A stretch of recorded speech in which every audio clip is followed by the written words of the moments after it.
በስመ አብ ወወልድ ወመንፈስ ቅዱስ አሐዱ አምላክ። በስመ አብ ወወልድ ወመንፈስ ቅዱስ አሐዱ አምላክ። በስመ አብ ወወልድ ወመንፈስ ቅዱስ አሐዱ አምላክ አሜን። የአባቶቻችን አምላክ የቸርነት ባለቤት ቸሩ እግዚአብሔር ከዚህ ሰዓት ከዚህ ዕለት ያደረሰን ቅዱስ ስሙ የተመሰገነ ይሁን። እንዴት ዋላችሁ? እንዴት ሰነበታችሁ? ቸርነቱ፣ ምሕረቱ፣ ይቅርታው፣ በጎነቱ የባሕርይ ገንዘብ የሆነ አምላካችን መድኃኒታችን ኢየሱስ ክርስቶስ ለአምላክነት እንደሚገባ ቅዱስ ስሙ የተመሰገነ ይሁን። እመቤታችን ወላዲተ አምላክ ንጽሕት ድንግል ማርያም፣ ቅዱስ መስቀሉ፣ ቅድስት ቤተ ክርስቲያኑ ያከበራቸው ቅዱሳን ሁሉ ስማቸው የተመሰገነ ይሁን። እንኳን አደረሳችሁ። ቸሩ አምላካችን እግዚአብሔር ከመልአኩ ከንጹሐን በረከት ረድኤት ያሳድርብን። ግብረ ሐዋርያት የቅዱሳን ሐዋርያት ሥራ ምዕራፍ 7 ቁጥር 30 40 ዓመትም በተፈጸመ ጊዜ በበረሃ በደብረ ሲና የእግዚአብሔር መልአክ በቁጥቋጦ መካከል በእሳት ነበልባል ታየው። ሙሴም አይቶ ባየዋ ተደነቀ፣ ሊያስተውለውም ቀረበ። እግዚአብሔርም እንዲህ ብሎ ተናገረው፣ እኔ አባቶች አምላክ የአብርሃም አምላክ የይስሐቅ አምላክ የያዕቆብም አምላክ ነኝ።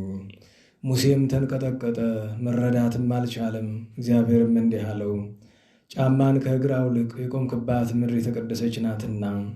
በግብፅ ያሉትን የወገኖችን መከራ ማየትን አይቻለሁ፣ ጩኸታቸውንም ሰምቻለሁ፣ ላድናቸውም ወርጃለሁ። አሁንም ና ወደ ግብፅ ሀገር ልላክ። ስለ ቅዱስ ቃሉ ቸሩ መድኃኔዓለም የተመሰገነ ይሁን።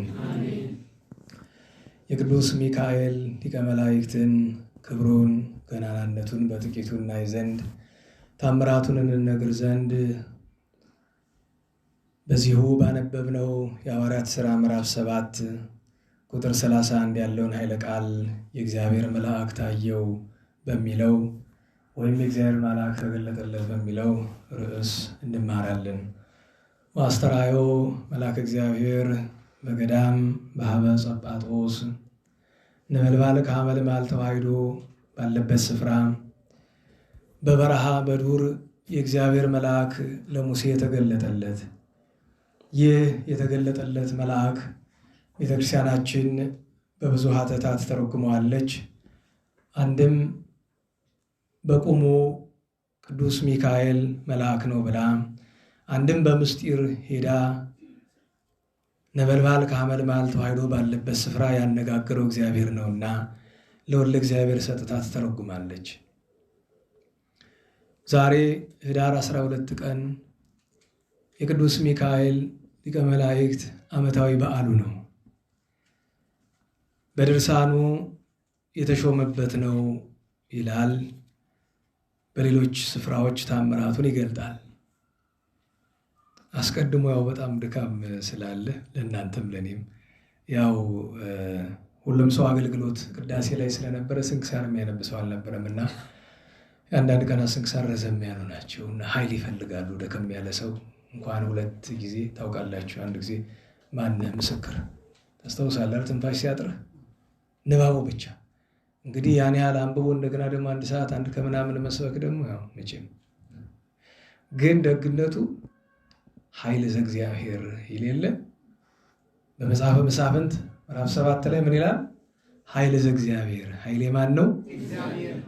አዎ ግን ትንሽ ያው እንደምታውቁት ሰሞኑንም በዓላት ይበዛሉ። ጥሩ ነው፣ ደስ ይለናል። ዛሬም ደግሞ አንዳንድ በዓላት ፈተና የሚበዛባቸው በዓላት ይኖራሉና ፈተና እንዳይበዛብኝ ብሎ አንዳንድ ሰው ስለ በዓሉ ላለማሰብ ይሞክራል፣ ወይም በበዓሉ ለየት ያለ ነገር ላለማድረግ ጠላትን የማይስብ ማለት ነው። ምክንያቱም መንፈስ ቅዱስን የሚስብ ነገር ካደረጋችሁ በዛው ጠላትን ይስበዋል። የታወቀ ነገር ነው። መንፈስ ቅዱስን ለማስደሰት ካልሆነ ነገር ስታደርጉ የሚበሳጨውንም ይስበዋል እና ትንሽ ጫን ያደርጋል። ስለኔ አይደለም ማውራችሁ፣ እንግዲህ ስለሚደረገው ነገር ነው። እና የመንፈስ ቅዱስን ኃይል መረዳት ይገባል። እግረ መንገዱን ደግሞ አንዳንድ ጊዜ በበዓላት ዝም ብሎ በጣም ደስ ብሎ ነው የሚያልፍ ከሆነ እንደው ምንም ነገር ሳይገጥመን ችግር አለ ማለት ነው። አደራረጋችን ስጋዊ ነው ማለት ነው። አሁን ለምሳሌ በዚህ ቀን የሚፈስ ድግስ የሚደረግ ዝክር ቁጥር የለውም አይደለም። 95% ግን ቅድመ እግዚአብሔር አይደርስም። ምክንያቱስ ቢሉ ድሃ አይበላውም። ድሃ ካልበላው እኮ ኪሳራ ነው ወገኖች። ባለፈው ሳምንት ከብስጭት ጋር ተናግሬያለሁ አይደል? ልጅቱም ይቅርታ ጠይቃለች ሰምታ ስብከቱን። እኔ ነኝ ስራዬ ብዬ ላኩላት። ለምን ያጠፋችው ሰው ሳስመው እንዴት ይቀራል ብዬ ማለት ነው። የኔን ስብከት ስሙ ብሎ መልአክ በጣም ደስ የማይል ነገር ነው፣ ግን አማራጭ አልነበረም እና መቼም ቅዱስ ሚካኤል የሚደሰት ጥጋበኛ ሲበላ ነው የራበው ሰው ሲበላ ነው። ታዲያ ዛሬ በነገራችሁ ላይ ይኸው ተቆማርሳችሁ እንደው ቄሴ ቸኩለው ሄደዋል። ያው ወደ ምን እንደሄዱም ይገባናል። ያው የዛው በሽታ ካለው ይገባኛል። አማራጭ የላቸውም። ያው መገኘት እዛ ግድ አለባቸው። እዚህ ባይኖሩ የሚያጎሉት ነገር የላቸውም። እዛ ቢቀሩ ግን ያጎላሉ። ግን ሄደው እዚህ የተማሩትን ነገር መናገር ነበረባቸው፣ ግን አይናገሩም። እንደማይናገሩ አቀለሳቸው ሰው ሁሉ ለምን ይከፋቸዋል ብሎ ይሰጋሉ። ይከፋቸዋል ብሎ ይሰጋሉ። ድግስ ተደግሶ እንኳን ይቅርና ነጭ ለባሽ አልኳችሁ። እኔ ድግስ ደግሶ ካህናትን መጥራቱን ብዙ አይታየኝም። ካህናትን ደግሶ መጥራት ስርዓት ነው። ግን ካህናትን መጥራት ስርዓት የሆነው በሁለት መንገድ ነው። አንድ የሚበሉት የሚጠጡት የሌላቸውን ካህናት ነው። ሁለት አንድ ካህን ብቻ ነው። ለቡራኬ ከሆነ ስንት ነው የሚጠራ? አንድ ካህንና አንድ ረድ ዲያቆን ይጠራል። ከዛ ውጭ ተማሪውን ነው መጥራት እንጂ ካህናትን ሰብስበው ደግሶ ስላበሉ ጽድቅ አይሆንም። ካራባቸውስ ቄስ ስለሆነ እኮ አይደለም የሚያጸድቅን፣ ስለራበው ነው። ገብቷቸዋል። የራቡን አብላ ነው እንጂ ቄስ አብላ ይላል እንዲህ ህጉ ይላል? ሰባኪ አብላ ይላል አይልም እኮ። አሁን በዚህ ማዶ ድግስ አለ። በዚህ የኛ ጉባኤ አባላት የሆኑ ወንድሞቻችን የታሰረ ወንድሞቻችን ቤተሰብ ማለት ነው። ብዙ አመት ጠሩን፣ አልሄዳለ ሰልችተው ተውት። ጥሩ ነው። ምን ያደርጋል? አሁን እዚህ ሁል ጊዜ ይተላለፍ ነበረ የቅዱስ ሚካኤል ዝክር እንድትቀምሱ ይባላል። እንደዛ አይደለም። የቅዱስ ሚካኤልን ዝክር መቅመስ ከተፈለገ ደጋሹ ሰው በተወሰነ ዕቃ የተነከረ ጥሬ ምናልባት 3 ፍሬ 5 ፍሬ ወይ 12 ፍሬ የሚደርሰንን ያክል ነው ሊሰጠን የሚገባ። ከመካከላችን የራበውና ከቤቱ ምግብ የሌለው ሰው ካለ ግን ሄዶ ከነዳያን ጋር መመገብ ይችላል። ደጋግሜ የምነግራችሁ ነገር አለ። አንድ ሰው መጥቶ እኔን ቢያበላኝ ምግብ የሌለኝ ድሃ ከሆንኩ አስተማሪ ስለሆንኩ አላጸድቀውም በመብላቴ። ማጸድቀው መቼ ነው? ድሃ ሆኜ ርቦኝ ከበላሁት አጸድቃለሁ። በድህነቴ በረሃቤ በመብላቴ አጸድቃለሁ። አስተማሪ በልቶ ግን ያስኮንናል እንጂ አያጸድቅም። ካህንም የራበውን ነው መጥራት እንጂ ያራበውን ቢጠሩት መንፈሳዊ ግብር አይሆንም። እንዳልኳችሁ ቃል እግዚአብሔር ዛሬ በተለይ በጣም በነገራችሁ ላይ ድግስ የሚበዛባቸውን ቀኖች ታውቋቸዋላችሁ። በአጠቃላይ 4 ክብረ በዓሎች አሉ በእኛ ሀገር፣ በተለይ በሰሜኑ የኢትዮጵያ ክፍል 4 ድግስ የሚበዛባቸው። አንደኛ ህዳር ሚካኤል፣ ሁለተኛ የመድኃኔዓለም ቀን፣ እሱስ ብዙም አይደለም። ሶስተኛ የቅዱስ ገብርኤል፣ ታኅሳስ ገብርኤል እና ሐምሌ ገብርኤል እናዋላችሁ። አራተኛው እናንተ ሀገር በዚህ ማዶ ታኅሳስ ባታ የደጋሹ ብዛት። ያ ሁሉ ድግስ ድሃ ሳይበላው በከንቱ ይቀር። ደግሞ ምን ያደርጋል መሰላችሁ? እኔ ያየሁት ነው። የሆነ ቦታ ድል አድርገው ይደግሱና ትንሽዬ በጀሪካ ጠላ ምናምን ተይዘው እዛ ለነዳያነ ቤተክርስቲያኑ በር ላሉት ቅድት አድርገው ሰጧቸው። ዋናው ድግስ እዛ ለነጭ ለባሽ ማለት ነው። ለድሃው ትንሽ ራፊ ወርወር አድርገው በቃ ዘክረናል። ግን የሁሉ ሲደረግ እንዳትፈርዱ በምዕመናን ንገሩ፣ አስተምሩ እንጂ ለምን ምን ያውቁና? እነሱ እኮ አባቶቻችሁ የሰጧቸውን ነገር ማቆየታቸው ነው፣ ሌላ ነገር አይደለም። በቃ ይሄው ነው ተብሎ በቃ ቆይቶላቸዋል። እና በእውነቱ እንዲህ ያለውን በዓል አቤት መልአኩ ቅዱስ ሚካኤል ወርዶ ወዳጆቹን በሚባርክበት ለአንዳንዶቹም በሚገለጥበት ቀን ላይ አቤት ውርደት፣ አቤት ውርደት! ከካህንም ከዲያቆንም ከምዕመንም ለበረከቱ የተገባ ሰው ሲጠፋ መልአኩ ምን ያህል አዝኖ ይመለስ ይሆን? በዛው ልክ ደግሞ ብዙ ቅንነት ያለው ሰው አለ። ማህሌቱን ከአንጀቱ ለይምሰል አይደለም፣ ስራው ስለሆነ አይደለም። በነገራችሁ ላይ ስራችሁ ስለሆነ ማህሌት ስለቆማችሁ እኮ በረከት አይገኝም። ስራችሁ ስለሆነ ኃጢአት ይሆናል። እንዴት ዋላችሁ? ኃጢአት ይሆናል ወይ? እንዴት ዋላችሁ? አንድ ዲያቆን አንድ ቄስ ተቀጥሮ በሚያገለግልበት ደብር መቀጠሩ በደል ነው አይደለም። ነገር ግን የሚያገለግለው ስለተቀጠረ ከሆነ ችግር ነው። ስለ እግዚአብሔር ክብርና ስለ እግዚአብሔር ፍቅር ነበር መሆን የነበረበት። ማህሌቱ፣ ቅዳሴው፣ ምን ውስጥ ታዩት፣ ስብከቱ፣ ምን ሁሉ የታይታ ስራ እየሆነ ቅድም ስብከቱ ሲጀመር ቀፍፈኝ ጆሮዬን ወጥቼ መጣሁ። መደበቅ አልችልም። ገና ስብከቱ ሲጀመር ቤተክርስቲያንን የሚያጠፋትን ሰውዬ ወንጌል ገበሬ ታላቁ አርበኛ ምናምን ይህች እኮ እናውቃታለን። ሹመት ሽልማት ፍለጋ ናት እኮ። የሆነ ጥቅም ስትፈልግ አይደል ሰው የሌለውን ነገር እያመጣ እንትልጥፍለት። እንዲህ ካለ ሰው በነገር መንፈስ ቅዱስ ከተለየው ሰው ተምሬ ምን ላደርገው ወገኔ? አራ መጥቼ ድርሳነ ሚካኤል አላነብም እንዴ? ያሳፍራል። ታቦት የምናወጣው ገንዘብ ለመሰብሰብ የምንሰብከው ለይምሰል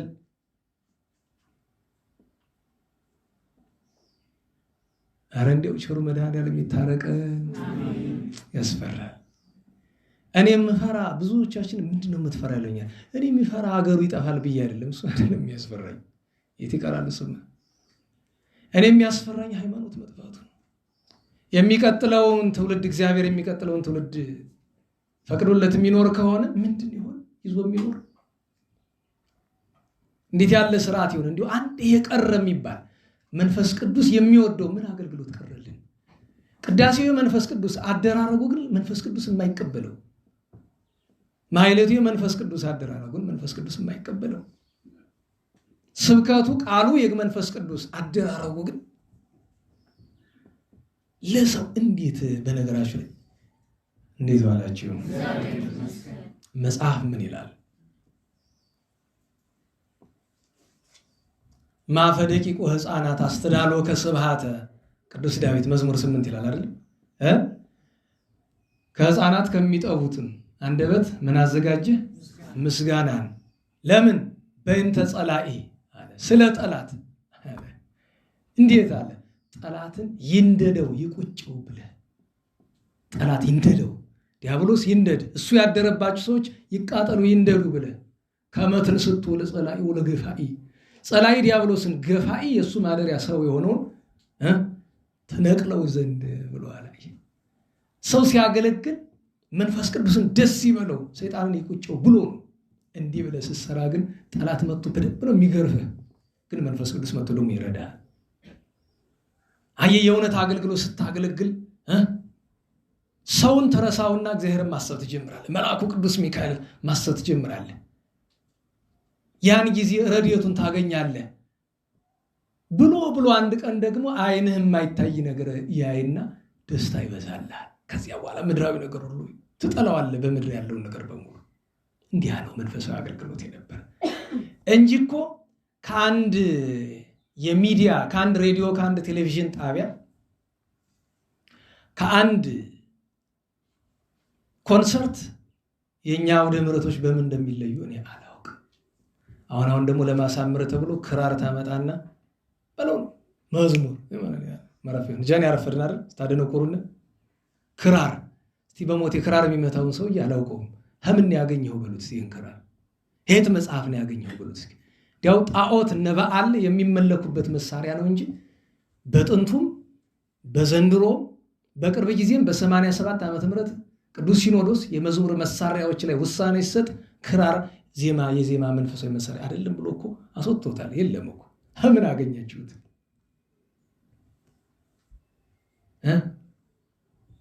ቤተክርስቲያናችን መልአከ እግዚአብሔር ቅዱስ ሚካኤል በሚከበርበት አውደ ምሕረት ላይ ሰዎች እርስ በርስ መሞጋገሻ የሌላቸውን ነገር ይኸው እንዲያው በአራት አቅጣጫ ብታገላብጧቸው እንደሱ አይደለም ዘቅዝቃችሁ ብታራግፏቸው እንኳን ጠብ የማይላቸውን ነገር ለምንድን ነው የሚነገረው? ምን ሊያደርግልን? ለምን ይንተለናል ብትሉ ለምን ቅዱስ ሚካኤል እናሳዝነዋለን?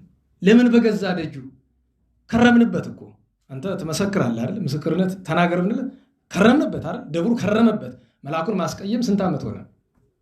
በቂም በበቀል በክፋት እኛን የመሰለው ሊቅ ነቅለው ጥለው አዲስ አበባ ይንከራተታሉ አይደለም?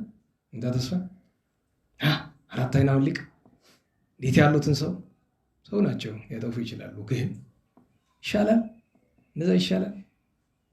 ግፍ አጥፍተዋል። ለጊዜው ቅጣታቸውን እየወሰዱ ነው እንበል።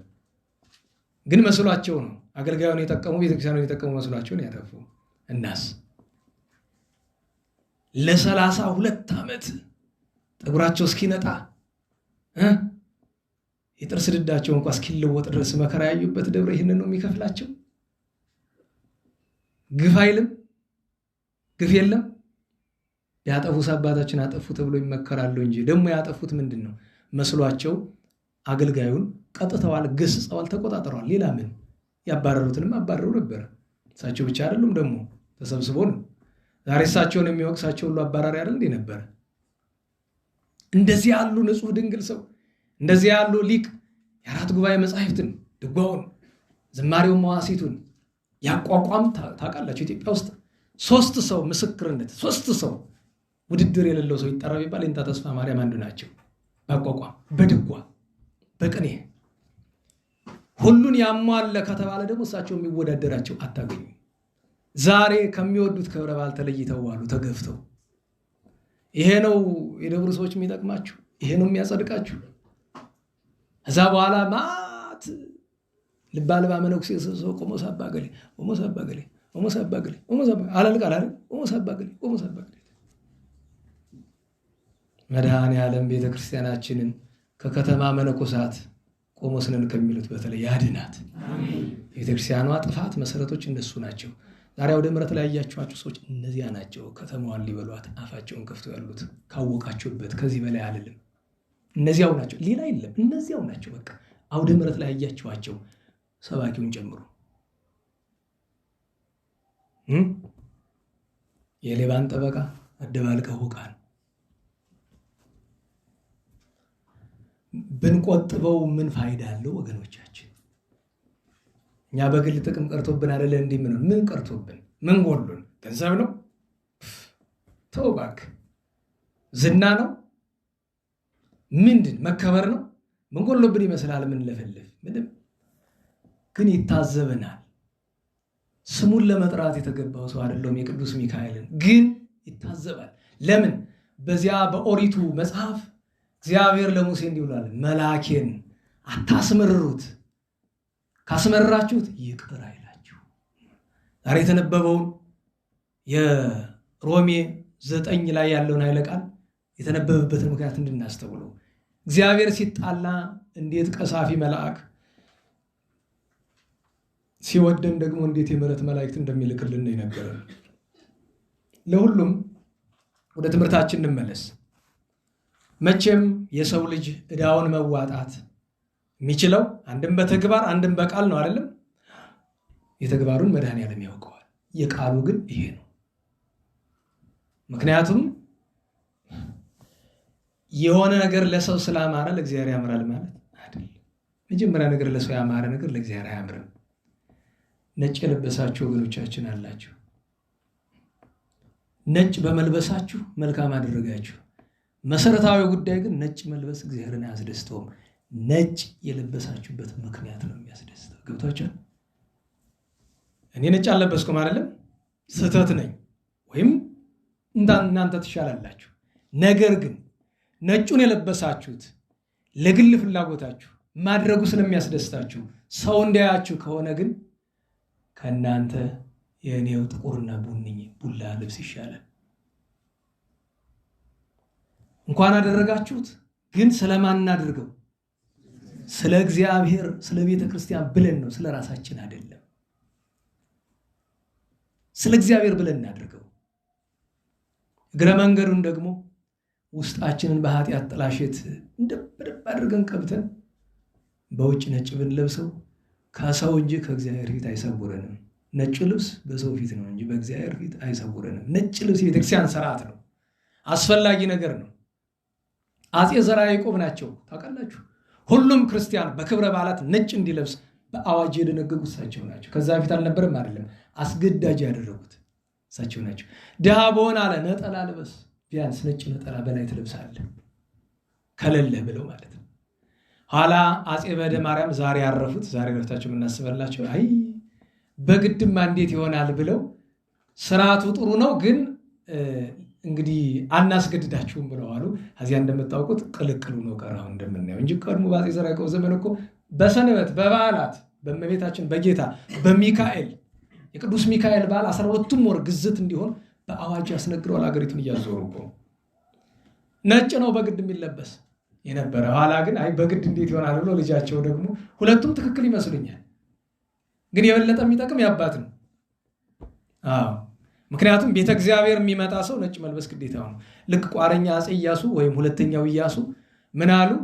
ጎንደር ከተማ ውስጥ ያደፈ ልብስ ለብሶ ባይ ወዮልህ አሉ። በተለይ ቤተ ክህነት በተለይ ቄስ፣ ዲያቆን፣ ተማሪ፣ መርጌታ፣ መምህር ያደፈ ለብሰ ባይ ኋላ ሊቃውንቱ ቀርበው አረጃን ሆይ ሺህ ዓመት ያንግሶ፣ ይህማ እንዴት ይሆናል? ልብስ ሳያድፍ እንዴት ይኖራል? እጠበው።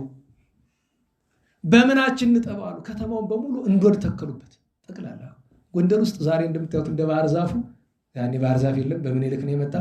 በየቦታው ምንድን ነው? እንዶድ ነው ጠቅላላ።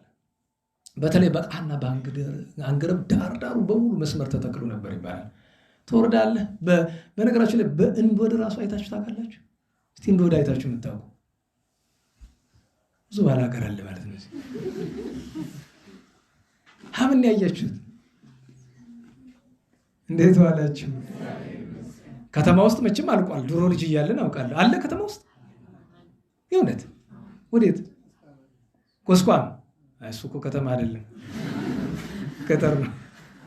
እሱ እኮ ወደ ማወራ ነው፣ ወደ ገጠሩ ነው፣ ወደ አንገብ እንደዚህ አካባቢ። ሌላ ከጎስቋም ውጭ ቃል ያለ በሉ እንድታሳዩ ነው። ልጆች እያለን ነገራችሁ ላይ ሳሙና በጣም ውድ ስለነበረ ብዙ ሰው እኮ በእንዶድ ነው የሚያጥብ ነበር ቃል። ድሮ እንደዛ ነው ነበር። ወደ ጉዳያችን እንመለስና ነጭ ስለለበሳችሁ አመሰግናችኋለሁ፣ ነገር ግን ስለ እግዚአብሔር ክብር ካልሆነ ወደፊት እንደዚህ አናድርገው ለማለት ነው። እንግዲህ ትምህርታችንን ይህን ያክል በተግሳጽ ከጀመር ነው አይጣል አይደል? እንደምታውቁት ክብረ በዓል ሲሆን ተግሳጹን ያመጣብናል፣ ግን መልካም ነው፣ ክፋት የለውም። ምክንያቱም በበዓል ቀን በደል ስለሚበዛ ማለት ነው እንጂ ዛሬ በረከት ያገኘ ሰው ደግሞ ብዙ ነው። በንጽህና ማሕሌት ቆሞ አስቀድሶ ቆርቦ ለነዳያን ምጽዋት ሰጥቶ ጸሎት አድርጎ ድርሳኑን ደግሞ ድርሳነ ሚካኤል ያላችሁ ከቤታችሁ በነገራችሁ ላይ ድርሳነ ሚካኤልና ዳዊትን ባትደግሙት እንኳን ገዝቶ ማስቀመጥ ይገባል እንድታውቁት። አንደኛ አንድ ቀን ተስቷችሁ ብታነቡት ታወቃል። ምን ይታወቃል? ተገዝቶ ይቀመጥ። ሁለተኛ ነገር እንዴ አታውቁም? ጠላይ ሰናያት ሲመጣ በጣም ነው የሚፈራው እኮ መጽሐፉ። እኔ በዚህ ምስጢር ነገራችሁ ድርሳነ ሚካኤልን ለመጀመሪያ ጊዜ ጻፉት አባ ደማቴዎስ ወይም ደሚያኖስ ይባላሉ። የእስክንድርያ ሊቀ ጳጳሳት የነበሩ ናቸው።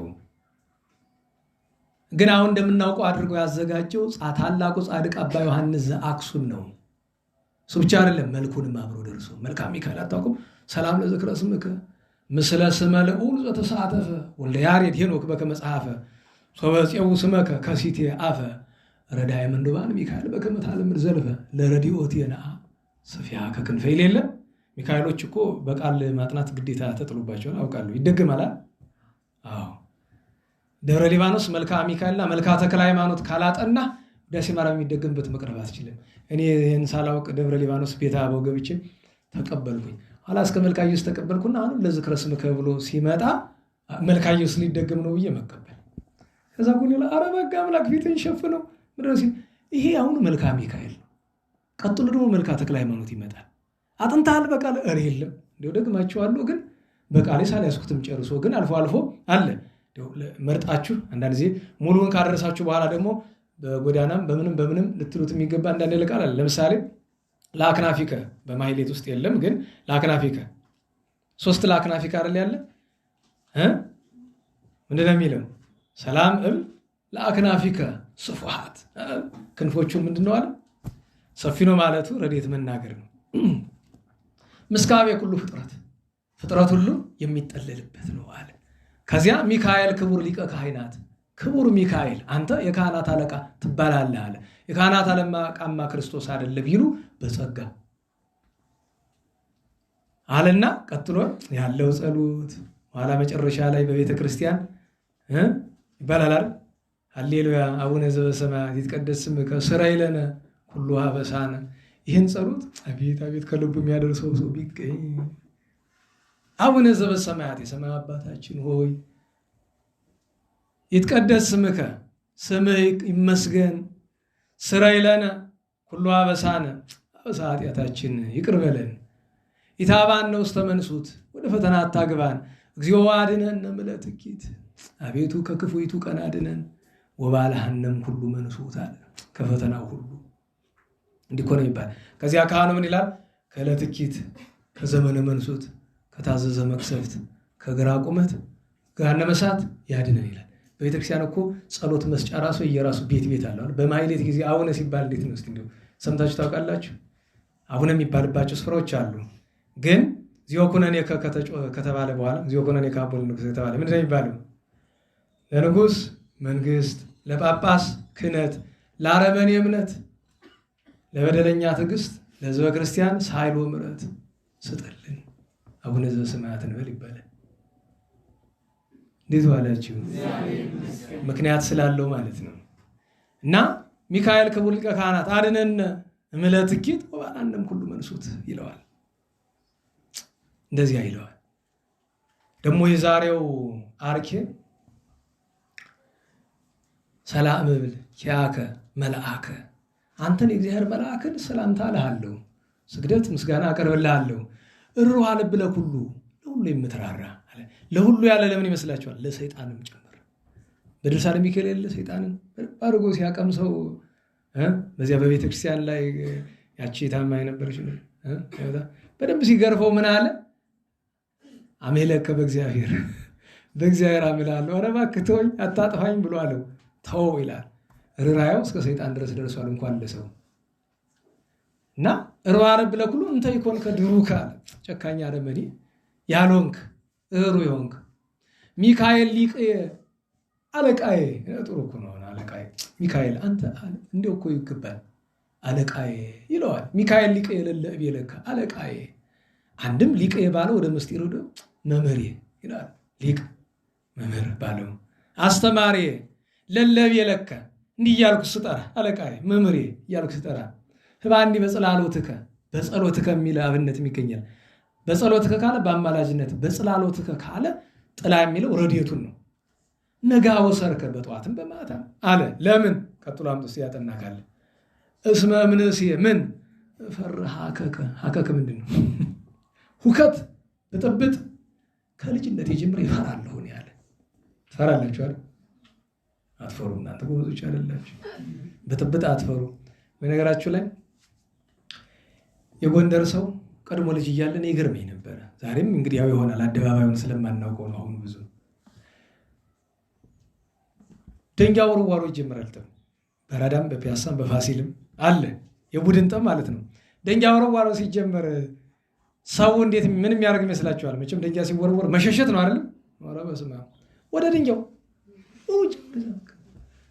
ይህ ከተማ ሰው ጠብ ክርክር ይወዳል መሰለኝ። እውነቴን ነው። ጥይት ያው ታውቁታላችሁ መቼም የእኛን አካባቢ ሰው ብቸኛው የሚበትነው አንድ ነገር ነው፣ ዝናብ ነው፣ ሌላ ነገር የለውም። እና እስመ እምንእስየ ፈርሃከከ ጠብ ክርክር መከራ ችግር ሁከት ከልጅነት የጀመረ ይጠላለሁና ከዚህ አሰውረኝ ይለዋል።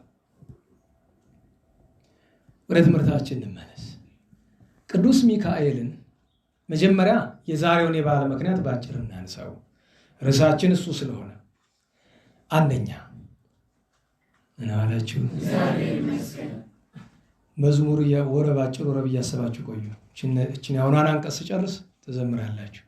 ሚካኤል ስለሆነ ዛሬ መዘመር ያስፈልጋል። እግዚአብሔር ለአብርሃም በነገረው ትንቢታዊ ቃል መሰረት እስራኤል ወደ ግብፅ ወርደው 215 ዓመት በተድላ 215 ዓመት በመከራ አጠቃላይ 430 ዘመን ቆዩ። ቅድም ያነበብኩት የመጽሐፍ ክፍል ቅዱስ ሙሴ ተወልዶ 40 ዘመን በግብፅ በፈርዖን ቤት ኑሮ ዕብራውያንን ስለረዳ ፈርዖን ሊገለው ስለፈለገ ወደ ምድያም ሄዶ ሲጳራን አግብቶ አልዓዛርና ጌርሳም ወይም ጌርሶም የሚባሉ ልጆችን ወልዶ በጎች እየጠበቀ ሳለ እግዚአብሔር በምድረ በዳ በደብረ ሲና በቅዱስ ተራራ ተነጋገረው። በሀበ ዕፀ ጳጦስ ይላል። ወረብታው ቁል ክብሮሙ ለመላእክት ከመ መንኰራኵር ወረደ መልአከ እግዚአብሔር ሀበ ማርያም ድንግል ዘተናገሮ ለሙሴ በሀበ ዕፀ ጳጦስ የሚላል። ምስጢሩ ወደ ሚካኤልም ወደ ገብርኤልም ይወስዳል። በእርግጥ ይሄ መዝሙር አብዛኛው ወደ ቅዱስ ገብርኤል ነው የሚስብ ብስራተ መልአክን ስለሚጠቅስ በብዛት ማለት ነው። እና በደብረ ሲና ነበልባል ከሐመልማል። አሁን ልብ በሉ፣ ዋስተራዊ መልአክ እግዚአብሔር በገዳም ነው የሚለው አይደለም። በበረሃ በዱር የእግዚአብሔር መልአክ ለሙሴ ተገለጠለት። አሁን የእግዚአብሔር መልአክ ለሙሴ ተገለጠለት ይልና ነገር ግን ማን ተነጋገረው ይላል? ረበሞቲ ምን እግዚአብሔር። አባቶቻችን ምን ይላሉ? ምን ለማለት ፈልጎ ነው ቢሉ ተገለጠለት ያለ መልአከ እግዚአብሔር ነው ያለ። መልአክ አይደለም ያለ። ምን አለ? የማን መልአክ? ስለዚህ በስፍራው ማን አለ? አንደኛ እግዚአብሔር ምኑ በኩል ይሄ ነው፣ የትም ስፍራ አለ። ሁለተኛ ነገር ነበልባል ከሐመልማል ተዋህዶ በታየበት በሀበ ዕፀ ጳጦስ፣ በዚያች ዕፀ ጳጦስ ላይ ሙሴን ሊያነጋግረው የፈለገ እግዚአብሔር ነው። ነገር ግን አስቀድሞ ማንን እንዲታየው አድርጓል? መልአክ እንዲታየው አድርጓል። ለዚያ ነው እግዚአብሔርን የማየት መቅድሙ መላእክትን ማየት ነው። ዛሬ መላእክትን ስለማየት ነው የምንነጋገር።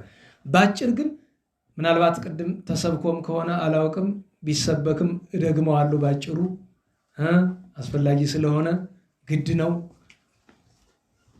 እግዚአብሔር ለእስራኤል የሚታይ መሪ ሙሴን፣ የማይታይ መሪ ሚካኤልን ሰጣቸው። አሁን ልትደግሙት ነው። አስተውሉ። እንዴት ዋላችሁ? እግዚአብሔር ለእስራኤል የሚታይ መሪ ማንን ሰጣቸው? የማይታይ ማንን? ሚካኤልን። የማይታይ የምንለው ለእስራኤል ነው እንጂ ለሙሴና ለአሮን ግን ይታያቸዋል። በተለይ ለሙሴ ግን ይታየዋል፣ ይነጋገረዋል። ታዲያ 40 ዘመን ልብ በሉ፣ እስራኤልን ከግብፅ ለማውጣት ሙሴ ያደረጋቸውን ታምራት በሙሉ 9ኙን መቅሰፍቶች ማን ያደረገለት? በእግዚአብሔር ታዞ ቅዱስ ሚካኤል። ስታስቡት በበትሩ ብዙ ታምር ሰርቷል አይደለም? ቅዱስ ሙሴ በትርን ያንን ማድረግ ይችላል። አሁን ይህም በትር ብታደርጉበት ያደርጋል። ያ በትር እኮ ለየት ያለ ነው። ይመታኝ እንዳት ቢሆንም አይከፋም።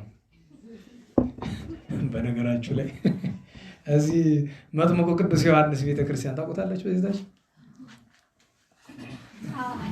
ኧረ እባካችሁ ወደ ቅድሙ ብስጭት መልሱኝና ጉድ እንዳትሆኑ፣ ትምህርቱ እንዳታቋርጡት። ታውቁታላችሁ? አታውቁም?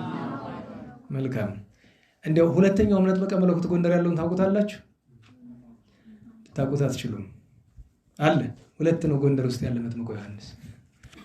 አሁን ሄዳችሁ እንዲያልኩ ብትፈልግ ክንፍ ካላበቀል ካልበቃ አታገኙም። የለም በዓይነ ሥጋ ይታይማል።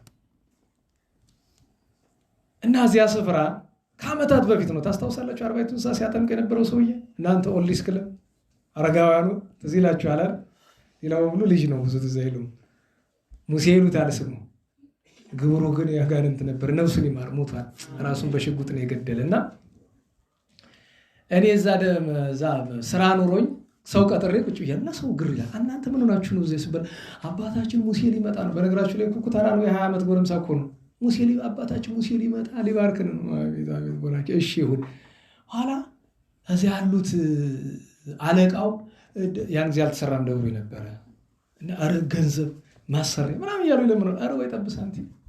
ሰውየው ከቻለ አጥማቂው መጣ። ሲገባ በስመ አብ ተንቀጠቀጠች መሬቷ። ሰው ደስታ ገባ። ከዛ ምንድነው የሚፈልጉ አላቸው አለቃው። ብር ለምኝ የሚሰጥ የለም። ቀላል ነው አለ። ቀሚሱን ዘረጋና ማን ነው እስኪ እኔ ቀሚስ ላይ ብር የሚጥል አይልም። በስመ አብ ሰው በሰው አናት ላይ ዘለለ ቀሚሱ ላይ ገንዘብ ለመጣል። ከዛ የገንዘቡ ስነ ስርዓት አለቀ። ደብሩም ደስ አለው። ገንዘብ ነዋ ምን ጭንቃቸው። ዲያብሎስ መጥቶ ቢሰጠው በዚህ ዘመን የቤተክርስቲያን አስተዳደሩ ነው። በነገራችሁ ላይ በቤተክርስቲያን ስርዓት አለ አይደል?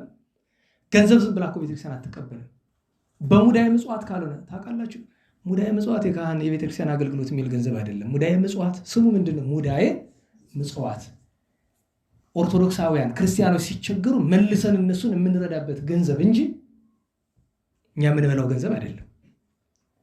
የአስራት ገንዘብ ሲመጣ ግን ይመረምረዋል ካህኑ። ምንድነው ስራ ከየት ነው ያመጣው ብሎ መርምሮ እኮ ነው የሚቀበል። ዛሬን የሚያደርግ ማን አለ? ኧረ ይምጣ እንጂ ለምን ጥርሱን አግጦ ዲያብሎስ አይመጣም? ብቻ ገንዘብ ይዞ ይምጣ አይደል? ማን የትም ብትሄዱ የትም ማንም በዚህ ዘመን ገንዘብ ከምን ነው ብሎ የሚጠይቅ የለም። ነውር እኮ ነው። እና ሰውየው ያን ጨረሰና ኋላ ምን ጀመረ? የበትሩን ነገር ለማምጣት እኮ ነው። ጸበል መርጨት ጀመረ። ተረጨ። ሰው ያጎራል እኩሉና። በነገራችሁ ላይ እዚህ አቡነ ሐራ የሚባል ቤተክርስቲያን ታውቃላችሁ? በዚህ ዩኒቨርሲቲ ጀርባ ያለው ይሄ የወንቅሸቱ ሰውዬ አሜሪካ እንዳለ ታውቃላችሁ? አሜሪካ ሄዶ የ3.2 ሚሊዮን ዶላር መኖሪያ ቤትና ማጥመቂያ ገዝቷል። በእኛ እንዳታሰሉት ወደ 500 ሚሊዮን ብር ይመጣል። አስባችሁታል? ይህን ሁሉ ገንዘብ ከየት አገኘ ብላችሁ አትጠይቁኝ። ምክንያቱም ሌባ ከሆንካችሁ ገንዘብ ታገኛላችሁ። ንጹህ ከሆናችሁ ወደ ሀብት ሆነት ይታወቃል። የሚገርማችሁ ግን እሱ እዛ ሄዷል። ምክንያቱም እዚህ ሴፍ አልሆንለት አለ። አሜሪካን ገባ። አሁን የእሱ ወኪሎች ናቸው ይህንን ስራ እየሰሩ ያሉት። አንዱ የውክልና ስፍራቸው ያ ነው። የሚገርማችሁ ነገር እዛ ያሉ አገልጋዮችና አንዳንድ ወንድሞቻችን ታገሉ፣ ግን ከአቅም በላይ ሆነ። ምክንያቱም ቤተ ክህነቱ ከእሱ ጋር ስለሆነ። ባቶች እንምጣ ወደ እናንተ።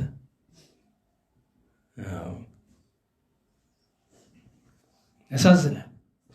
ለዛ እኮ ነው ሰውየው ራሱን እንደ ጣዖት እያስመለከ እኔ ከቅዱሳን እበልጣለሁ እያለ መታወቂያው ቅዱስ እንደሚል ታውቃላችሁ አይደል? መታወቂያው ልክ አቶ አባ እንደሚለው የእሱ ቅዱስ ዮሐንስ ነው የሚለው መታወቂያው።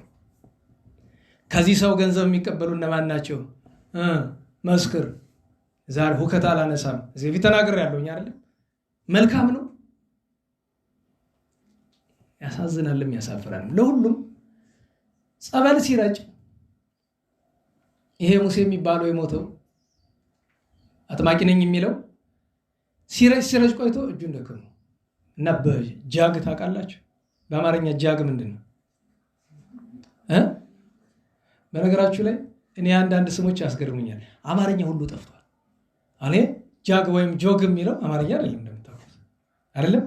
ከዛ ደግሞ ይሄ ጠላ የሚጠጣበት ምንድን ነው የሚባል? አጨቅጭቀኝ። አታውቁም? እናንተ አታውቁም? ድሮች ያውቁታል። ጠላ መጠጫው ምንድን ይባል? ይሄ መርቲ ምናምን መያዣ የነበረው ምንድን ነው የሚባለው? አጨቅጭቀኝ። የገጠሩ ሰው ደግሞ ጣሳ ነው የሚለው። አይ እኔ ግራ ይገመኛል። የቀድሞማ የመጠጫዎቻችን ስም የታወቀ ነው እኮ አይደለም? ምኒልክ የሚባል መጠጫ አታውቁም? ምኒልክ ግን መድኃኔዓለም ምኒልክ ሰውየውን ለመሆን ይርዳን። ምኒልክ መጠጫውን ግን አያደርገን። ምኒልክ ከታች ጠበብ ከላዩ ሰፋ፣ አፉ ሰፊ ልቡ ጠበብ ችግር ነው አይደል? እና ደከመው። ከዚያ እረጫለሁ ብሎ ሲል አመለጠው። ሄደና አንዱን አናቱን አለው።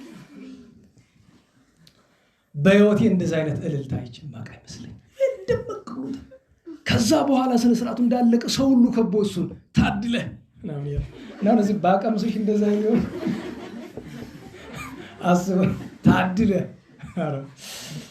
አንተ ቸር መድኃኒዓለም። እኛ እውነቴን ነው። እንደ ኢትዮጵያ ኦርቶዶክስ ተዋሕዶ ቤተክርስቲያን እኮ ቅዱሳን የበዙላት ስርዓቷ ጥንቅቅ አለ። መንፈስ ቅዱስ የሚወዳት ቤተክርስቲያን አልነበረም። ዛሬ ግን ማለት ነው ጠቅላላ የማፊያ መጫወቻ ከራስ ከታች ሆነ። አንድ እንኳ ማለት ነው። ህዝቡ ያሳዝናል። መንጋው።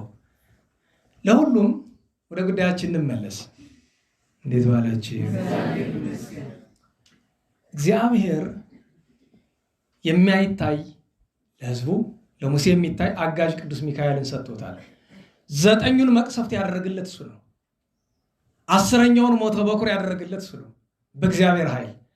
በ11ኛው ፈርዖን ተከትሏቸው ሲመጣ ከኋላ አምደ የብርሃን ምንድነው አምደ እሳት የእሳት ምሰሶ ዘርግቶ የፈርዖንን ሰራዊት አቁሞ እስራኤላውያንን ባህረ ኤርትራን ከፍሎ አሻግሮ ግብፃውያንን በዚያ ሰጠመላቸው። በእግዚአብሔር ታዞ ቅዱስ ሚካኤል ነው።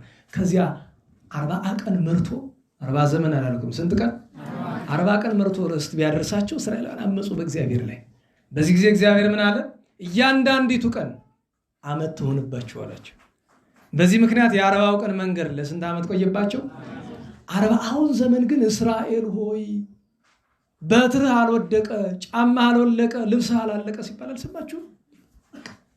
ቅዱስ ሚካኤል 7 ደመና እየጋረደ፣ አንድ ደመና በላይ ጥላ፣ አንድ ደመና በታች ጉዝጓዝ፣ ግራ ቀኝ ፊት ኋላ ቤት፣ 7ኛው ደመና ደግሞ ከፊት ከፊት እየሄደ ጎዳና እየጠረገላቸው መና ከደመና እያወረደላቸው። ዛሬ አይደል አንተኑ ሚካኤል ዛወረድ ከመና ለእስራኤል እንታችኋል። ሌሊት ወረቡን አንተኑ ሚካኤል ዛወረድ ከመና ለእስራኤል። ለእስራኤል መና ያወረደ ሚካኤል አንተ ነህን ይለዋል። እየጠየቀው ነው አይደለም፣ አንተ እኮ ነህ ሲል ነው በአንክሮ አንተ እኮ ነህ። ዛሬ ይህንን ያደረገበት 40 ዘመን በተለይ ለቅዱስ ሙሴ ደግሞ እያንዳንዷን ነገር እያደረገለት፣ ውሃ ከጭንጫ እያፈለቀለት፣ ድንቅ ድንቅ ታምራት እያደረገለት፣ እየመከረው እየመራው ቅዱስ ሚካኤል ይህንን ሁሉ ሲያደርግ 40 ዘመን አብሯቸው ኑሯል ከእስራኤል ጋር። ዛሬ የሚታሰብ ይሄ ነው። ምክንያቱም ዛሬ ቅዱስ ሚካኤል ስሙ ምንድነው? ዛሬ የምንጠራው ምን ብለን ነው? መጋቤ ብሉይ ይባላል። ሚካኤልን መጋቤ ብሉይ ይባላል። መጋቤ ብሉይ ማለት የቅዱስ ሚካኤል ስም ነው። መጋቤ ሐዲስ እሰይ ማን ነው? የቅዱስ ገብርኤል ስም ነው። እና መጋቤ ብሉይ መባሉ ዛሬ ነው። ቅዱስ ሙሴን ረድቶታል።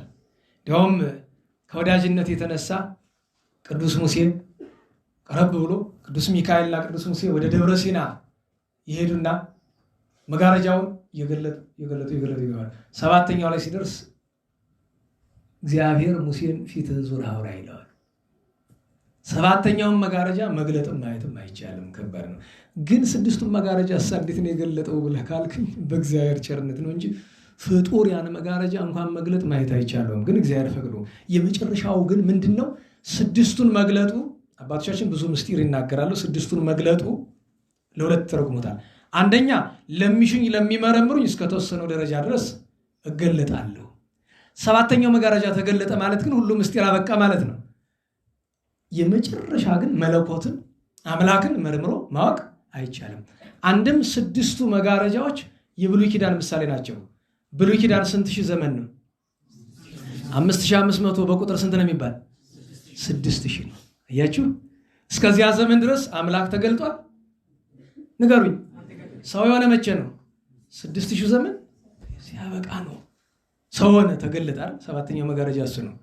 7ቱ መንጦላ የዘነደ እሳት አለ። 7 መጋረጃው በእመቤታችን ማኅፀን በረቂቅ ስልጣን ዘርግቶ ማኅፀኗ 9 ወር ከ5 ቀን ነግሶባት ኑሯልና ዝትነ ማርያም አልቦ ዘይትማሰለክ በልማደ ምሕረት ወሳይል ይላል አይደለም? ዛሬ ነግስ ላይ ሚካኤል ሆይ ከእመቤታችን ከድንግል ማርያም በቀር አንተን በርኅራኄ በምህረት በይቅርታ የሚመስልህ የለም ብሎ እንዳለው እመቤታችንን ከሚካኤል ነጥለን ማየት ስለማይቻለን ማለት ነው። እና ቅዱስ ሙሴ ገብቶ ጌታዬ አለ። አቤት እስራኤል ባለፈው ልይ ቢሉ ተቆጣቸው፣ እኔሳ ባይ ምን ችግር አለው?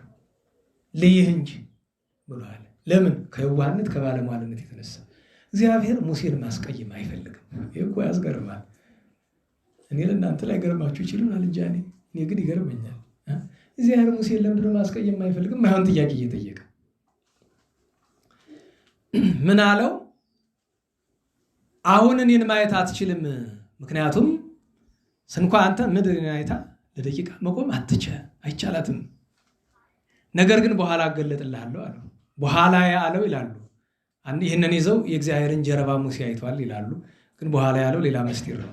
ኋላ በጣም እንዳዘነ ሙሴ ሲያውቅ እግዚአብሔር ለሙሴ ምን አለው? በል ስንዴ ሳትዘራ ዘር ካልወደቀባት ምድር ስርናይ ስንዴ አብቅለህ መስዋዕት ተሰዋልኝና ልግለጥልህ አለው። አሁን ልብ በሉ፣ ይሄ ነገር ታምር ይፈልጋል። ስንዴ ካልወደቀ ታምር ይፈልጋል። ሙሴ ደግሞ ታምር ለመስራት ማን ያስፈልገዋል? እግዚአብሔር ያስፈልገዋል። ግን በዚህ አላግዝህም፣ በራስህ አቅም ያለ ዘር ምክንያት ያልሆናት ስንዴ አብቅለህ ሰዋልኛል። 40 ዘመን መከራ ተቀበለ። ያንን ፍለጋ መምህር ስድሮስ ምን አለው ይባላል? ብረት አሰርቶ በወንፊት አስነፍቶ አፈሩን ስንዴ እንዳይገባበት ማለት ነው። ድንገት ወፍ ዘራሽም ይባላል አይደል? እንደዚህ ዘመን እንዳንዳንዱ ሰው ደህና ዋላችሁ። ወፍ ዘራሽ ምን ማለት ነው? በዚህ በባህሉ ስድብ ነው፣ ነውር ነው። ወፍ ዘራሽ አይባልም ሰው። በሃይማኖታችን ግን ወፍ ዘራሽ ምን ማለት ነው? መጽሐፍ ምን አለ? ለብቻውነ ንጉሥን አትማ። ለምን? ሰማያ ወጽኦ ኦፍ ለነገርከ፣ ወፍ ነገርህን ሐሜትን ያወጣብሃል አለ። ወፍ ያለው ማን ነው ከተባለ ዲያብሎስን ነው። ስለዚህ ወፍ ዘራሽ ማለት ሰይጣን የዘራብን ብዙ ሰዎች ስላሉ ይውላችሁ አይገባም። አንተ ነገር ያለው እንግዲህ ደህና ዋላችሁ። ወፍ ዘራሽ እንዳይገባ ብሎ አስነፋው። እዚያ በኋላ ውሃ እያስጠጣ 40 ዘመን ኖረ። ደከመው። ከማረፉ በፊት ቁጭ ብሎ ሳለ በቅዱሱ ተራራ እግር ላይ ቅዱስ ሚካኤል መጥቶ የእግዚአብሔር ሰው ሙሴ ምንድነው አዝነሃልሳ? እግዚአብሔርን አያለው ብዬ ደከምኩኝ፣ ነገር ግን ይኸው አላበቅልህ አለ። አይ አንተ የዋህ ሰው፣ እሱ እኮ ይህንን ያለ በኋላ ዘመን የሚደረግ ምስጢር ነው። ዘር ያልወደቀባት ምድር እመቤታችን ናት እኮ።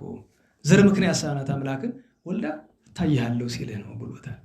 ከዚያ በኋላም ቅዱስ ሙሴ ሊያርፍ ሲል ማን ነው በክብር የቀበለው? ቅዱስ ሚካኤል። ኋላ ዛሬ የተነበበው የይሁዳ መልእክት ምዕራፍ 1 ቁጥር 9 ላይ ሰይጣን ለእስራኤላውያን የሙሴ መቃብር ሊያሳይ ሲል ምን አለው? ይህ እስከ እግዚአብሔር ይገስጽህ ይጣላህ ስተትን ይግለጥብህ ብሎ ተቆጣው ይላል። ምክንያቱም የቅዱስ ሙሴ መቃብር እስራኤል የሚፈልጉት ሊያመልኩት ስለሆነ። ታዲያ እንዲህ አድርጎ ይረዳ ቅዱስ ሚካኤል ቅድም ምን አለ? ማስተርአየው መልአክ እግዚአብሔር በገዳም የእግዚአብሔር መልአክ ለሙሴ ተገለጠለት። የዛሬ ርዕሳችን መጨረሻ የእግዚአብሔር መልአክ እንዲገለጥለት አንድ ሰው እንዴት ያለ ጎዳና ነው የሚያስፈልገው የሚለውን እንመለከታለን። ለዛሬ ግን የእግዚአብሔር መልአክ ከተገለጠላቸው መካከል ዛሬ ረፍታቸው የሚታስብላቸው በሀገረ ቆሎንያ በምስራቁ የዓለም ክፍል የነበሩ ባል ሚስት እንይ። ስማቸውን አምጡ። በስንክሳር አለ። ባል ማን ይባላል? ዱራታኦስ ወይም ዶርታኦስ ይባላል። ሚስት ማን ትባላለች? ቴዎብስታ። በድርሳነ ሚካኤል ቴዎብስቲያ ይላታል። የቋንቋ ለውጥ ነው።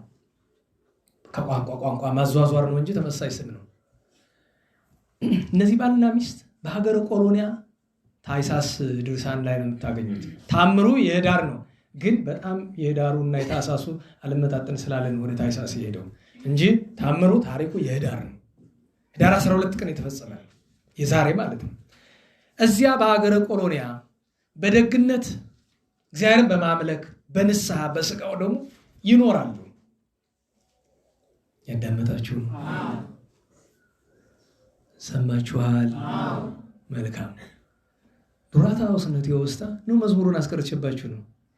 እስቲ አምጡ ያሰባችሁት አንድ ጊዜ ብቻ ወቱ ሚካኤል መልአከ ኃይል ትችሉታላችሁ ወይ? አንችለውም ነው እንጂ ምንድነው መግለጽለስ? ትችላላችሁ? አትችሉም? ይሁን የምትችሉትን እስክታስቡ ልቀጥል። ሌላ ፈልግ። እንዴት ዋላችሁ?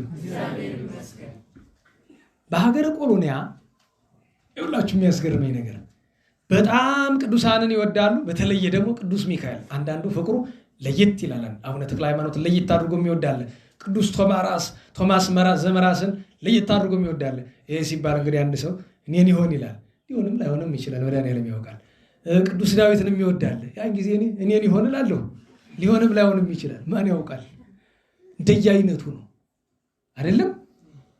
ቅዱስ ሚካኤልን ስለሚወዱት በየወሩ ነዳያንን ይመግባሉ፣ የተቸገሩትን ይረዳሉ።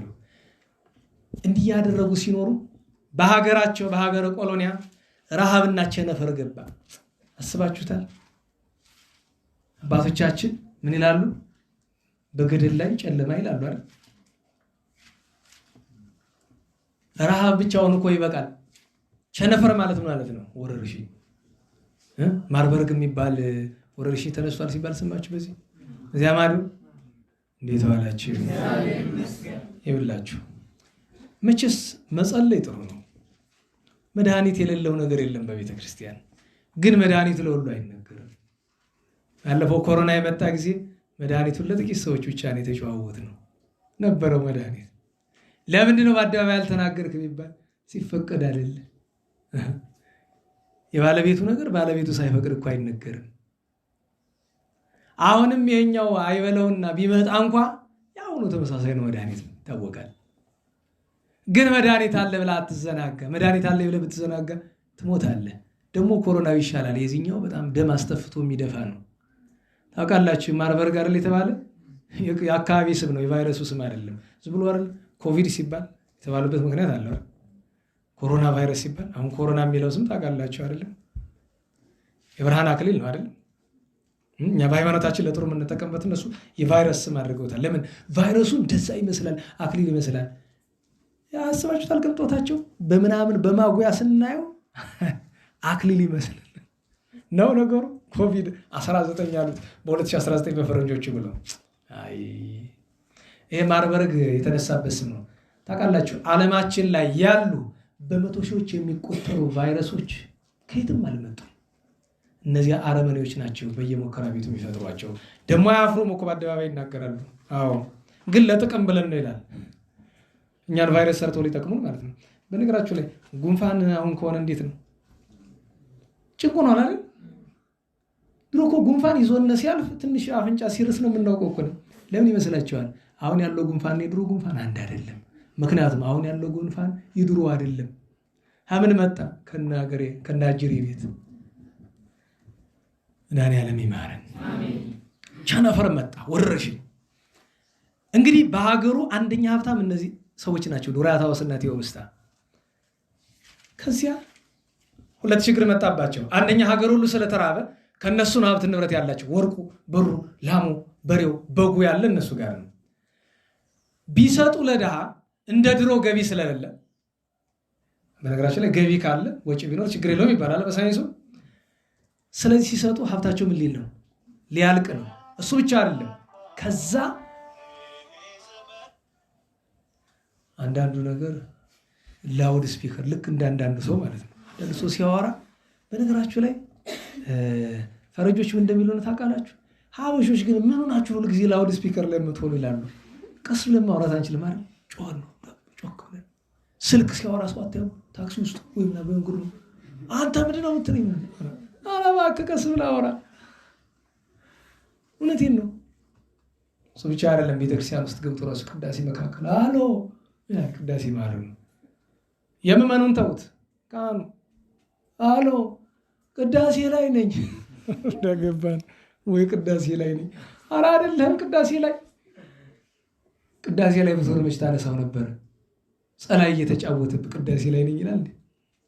አሁን ኤልሳዕ ነፍሳቸውን ይማር በቀኝ ያቁማቸውና ምን አሉ? መጥምቁ ዮሐንስ አንድ ቀን እያስተማሩ ሊቀ ሊቃውንት ዕዝራ ናቸው። ብፁዕ አባታችን በሞት ይልለምኑት ምንድን ነው? ስልክ ይዞ ቤተ መቅደስ ቤተ ክርስቲያን የሚገባውን ሰው በሙሉ ያውግዙልኝ፣ ይገዙት። ተገዝተሃል እኮ ጎንደር ሰው በሙሉ በእውነተኛ ጳጳስ፣ ያው እንደዚህ ዘመን ባለው አይደለም፣ በእውነተኛ ጳጳስ፣ በእኒያ በየዋሁ በንጹህ ጳጳስ በአቡነ ኤልሳዕ ግዝት ተላልፏል እኮ። ቤተ መቅደስ ላይ እንኳን ስልክ አንስቶ ማናገር ኦፍ አድርጋችሁ ግቡ። ቢበዛ አሉ ሳይለንት አድርጉ ስትገቡ። ጭራሽ አንስቶ አሎ ማን ቅዳሴ ላይ ነኝ ኪዳን እላለ። ረችሮ መድኃኒዓለም ኖር አይደለም። ወደ ጉዳያችን እንመለስ። ሁለተኛው ችግር ምንድን ነው?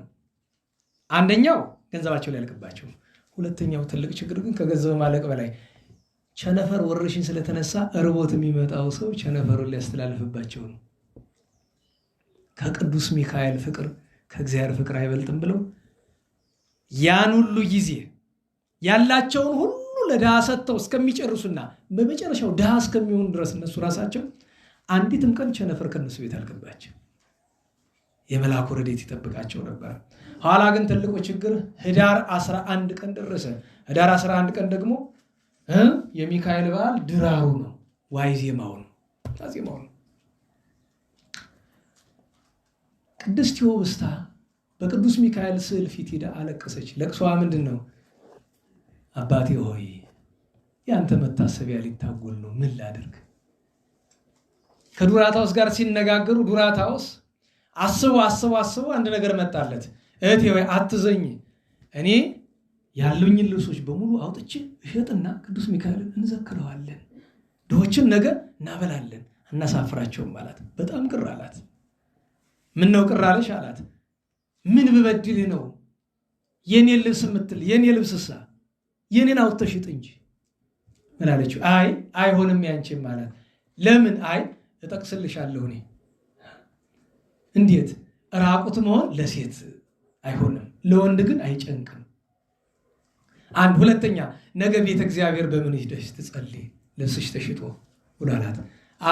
ስለ ጸሎቱ አትዘን፣ ስለ መራቆት ለጠቀስከው ደግሞ ለሴት ለወንድ አይልም፣ ለሁሉን የተከለከለ ዝም ብለው ውሰድና ሽጥ አለችው። እሺ አለ። የራሱን የሷን ማናግቶ ሊሸጥ ሄደ። የሚገዛው አጣ። ለምን? የተለበሰ ነዋ። በእኛ ሀገር ምን ይባላል? ምን ይባል? የተለበሰ ልብስ ሰልባጅ፣ ሐራጅ። ኋላ ደግሞ ምን ይባላል? ክንዴ ቡቲክ ይሉታል። በክንዳቸው አንጠልጥለው ስለሚሸጥ ያራዳ ሰው ነው እንዲህ ያለ። እኛ አይደለም ክንዴ ቡቲክ አሉት ይባላል። ቡቲክ ኧረ ካልከበዳችሁ ምናምን ተራም ይባላል። ይሄ ተባዩን ጠርቶ ብዙ ስም ነው ያለው። በነገራችን ላይ አብዛኛው ቡቲክ ምናምን የምትገዙት ልብስ በዛ ዙሪያ መጥቶ ኦሪጂናል መስሎ ነው እንጂ እንዲያው ነው። ችግር የለም። ይሁን መቼስ ልብስ አይደል ጨርቅ አይደል ባርኮ መልበስ ነው። ደሃ ምን ይልበስ? ለደሃ እኮ ጥሩ ነው። ይሄ ሰልባጅ ምናምን የሚባለው ለደሃ ጥሩ ነው። ደሃራ ከሚራቆት ይሻለዋል። እምቢ ሲሉት ቀጥታ ከምን ሄደ?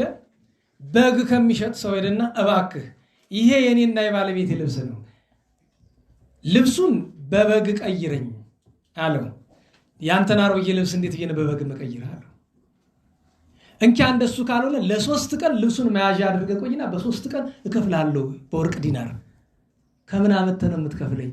ዋስ አምጣ አለው። እኔ ዋስ የለኝም ብሎ አለው። እንግዲያስ አልሸጥልህም ብሎ አስወጣው። እያዘነ ሲሄድ ከመንገድ ላይ ድንገት ይደነግጣል። አንድ ሰራዊት አለቃ ማት ሰራዊት አስከትሎ በነጭ ፈረስ ተቀምጦ ይመጣል እና ድንገት ጥሎ ከመንገድ ልፍ ብሎ ሄዶ ወደዚያ ቆመ። ዱራታውስ ስሎ ጠራው። እንዴት ስሜን አወቀ ብሎ ሄዶ ቀርቦ እጅ ነሳ። ምኑን አዝነሃል አለው። ነገ የወዳጄ የቅዱስ ሚካኤል ዝክር ነበረ። የነና የባለቤት ልብስ ሽጬ ዘክራለሁ መስሎ ነበረ። የበጉ ባለቤት እምቢ አለኝ፣ ዋስ አምጣ አለኝ እና በዚህ ምክንያት አዝኝ እመልሳለሁ። የመልአኩ ዝክር ሊቋረጥብኝ ሆኖ አለ። በል ዋስስ እኔ እሆንሃለሁ፣ ነገር ግን ለዋስትናዬ የምትከፍለኝ ነገር አለ አለው። ንገረኝ ምንድን ነው ብሎ አለ። እንግድነት ከአንተ ዘንድ አድራለሁ፣ ግን ብቻዬን አይደለም ከነሙሉ ሰራዊቴ ነው እማድራለሁ። ጌታዬ ቤቴ እንግዳ ቤት ነው፣ ናደር ችግር የለው፣ ብቻ ዋስ ነኝ አለው። ሄደና እዚያ ባለበግ ስጠው በጉን አለ። እልፍ አለና ባለ ስንዴው ስጠው እኔ ዋሰዋለሁ አለ። ከዚያ በሶስተኛው ምን አለው? ዱራታውስ እንግዲህ በጉንና ስንዴውን ገዝተሃል፣ እኔ ግን በግም ስንዴ አልበላም፣ እኔ ምግቤ አሳ ነው። ስለዚህ ሂድና ከባለ አሳ አምጣ፣ ዋስትና እኔ ነኝ። ነገር ግን አሳውን ሆዱን የምትቀደው እኔ ስመጣ ነው፣ እኔ ሳይመጣ አይሆንም ማለት። ተመልሶ ሲመጣ ቅድስት ቴዎብስታ ግራ ገብቷታል። አንተ ወንድሜ ልብስህንም ልብሴንም ይዘሃል፣ ደግሞ በግም አሳም ስርናይ ስንዴም ይዘሃል፣ እንዴት ነው አለ። እኔ ገርምሻል፣ አንድ ታላቅ አገረ ገዢ የሰራዊት አለቃ አግኝቼ ዋሱኑ እንዲህ አለኝ፣ ደግሞ እንግድነት መጣን ብሏል፣ አዘጋጅለታለን። ጥሩን አዳራሽ ለእንግዳ አዘጋጀች። ይህንን ተነጋግረው ቢገቡ ከቤት ያለው ዘይት ነሽ፣ ቅብ ነሽ፣ ስንዴ ነሽ፣ ወይን ነች፣ ጠቅላላ ቤቱ ሞልቶ ድሮ ሀብታም እንደነበሩ እያለ እንደነበሩ ሞልቷል። አንተ ምንድን ነው ጉዱ አለች። ኧረ ምኑን አውቀው በሉ ነዳያንን ጥሩ ተባለ። በማግስቱ ነው እንግዲህ ይሄ ነገር እየሆነ ያለ። በ12 ቀን በደንብ አድርገው ነዳያንን መገቡ። ነዳያን እየተመገቡ እያለ ያ የሰራዊት አለቃ ሰራዊቱን አስከትሎ ይመጣል። አክሞሰስ ይላል፣ ሳቀ። ዱራታውስ ይህን ሁሉ ድሃ ማብላት እንዴት ተቻለ ብሎ አይ የመልአኩ አምላክ እግዚአብሔር የቅዱስ ሚካኤል አምላክ ረድኤቱን በቤት ያፈሰሰልኝ እኮ ለዚያ ነው ብሎ አለው። ግባ አለ። ተነጠፈለት ቦታ ላይ ተቀመጠ። ሰራዊት በሙሉ እዚያ ከበው በላሳውን ሆዱን ቅደድና ጠብሳ ብላና አለ። ሆዱን ቢቀደው የታሸገ ነገር አገኘ፣ የተቋጠረ ነገር። ፍታው አለው ዱራታዎስን፣ እንግዳው የሰራዊት አለቃው። ጌታዬ አሳ አምጣ አልከኝ፣ አሳ መጣሁ። ሆዱን ቅደድ አልከኝ፣ ቀደድኩ። ይህንን ፍታው ያልከኝን ግን አንተ ፍታው። ለምን? የኔ ንብረት አይደለም። ኢታንስ ዘያንበርከ የሚል አለ። የኔ ያልሆነ ነገር ስለሆነ ውስጡ እንዳለው ዝም ብለን የፈቅጄላለሁ ክፈተዋለሁ። ቢከፍተው 300 የወርቅ ዲናር። በዚህ ዘመን ብታሰሉት ሚሊዮነር አይደለም ቢሊዮነር የሚያደርግ ገንዘብ ነው። ደነገጠ ዱራታውስ። እኛ ብንሆን አስቡት ምን እንደምንል። ጌታዬ አሳው የመጣ ለአንተ ነው፣ በአንተ ምክንያት በቤቴ በረከት ገብቷልና ለአንተ ይሁን ብሎ ዱራታውስ ለቅዱስ ሚካኤል ሰጠው። እንግዲህ ያው የሰራዊት አለቃ ምለው እዚያ መስሎ የመጣው ራሱ ቅዱስ ሚካኤል ነው። አብረውት ያሉት እነዚያ ሁሉ ጭፍሮች እነማን ይመስላችኋል? እንዲህ በሎሙ ለአብያጺከ ለሐውፁ አርክንኡ እስመ በአዱ ፍቁር ይሳብ ካልኡ ያለው እኮ ነው አይደለም? ጓደኞችን እነ ገብርኤልን እነ ሩፋኤልን እነ ኡራኤልን እነ ሱሪያልን እነ ሰዳካኤል ሰላታኤል አናንኤል ዙጡኤል ሰራቃኤል ብርሃናኤል እነዚህ አለቆች ናቸው አይደለም? እነ አፍኒን እነ ሱራፌል እነ ኪሩቤል እነ ዮናኤል ስንቱ እነዚህን ሁሉ እኮ ነው ሰብስቦ የመጣ ኃይላትን ይዞ የምታደል። ርዕሳችን ምንድን ነው? አስተራዊ መልአክ እግዚአብሔር አይደል? የእግዚአብሔር መልአክ ምን አለ? ታየው፣ ተገለጠለት ነው። እስካሁን ድረስ አላወቀም ሚካኤል መሆኑ። እንካን የለም ለአንተ ነው ይሄንን አለው። አንዱን የወርቅ ዲናር ለበግ፣ አንዱን ለአሳ፣ አንዱን ለስርናይ ክፈለው። በቀሪው በ297 ግን የለመድከውን ስራ አለ። የተለመደው ስራ ምንድን ነው? አባቶቻችን ምን ይላሉ?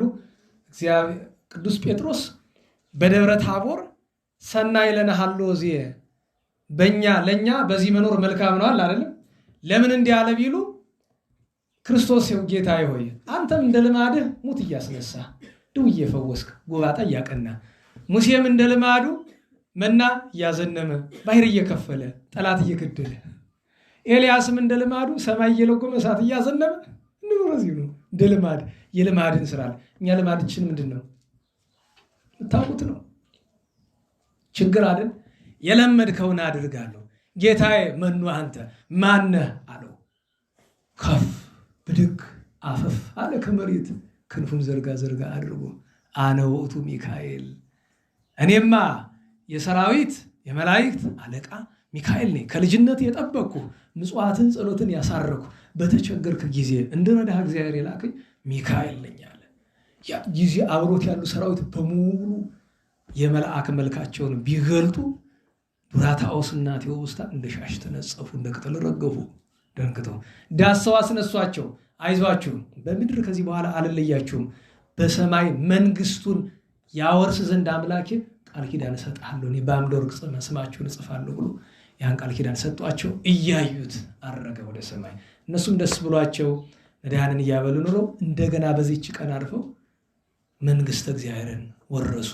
ቅዱስ ሚካኤል እንዲያደርግላቸው ትልቁ ነገር ርዕሳችን እግዚአብሔር መልአክ ታየው ነው።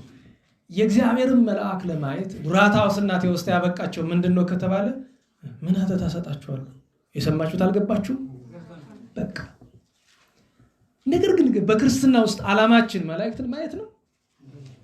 መላእክትን ማየት የሚገባን በተለይ በምንድን ነው? በሰማይ ነው።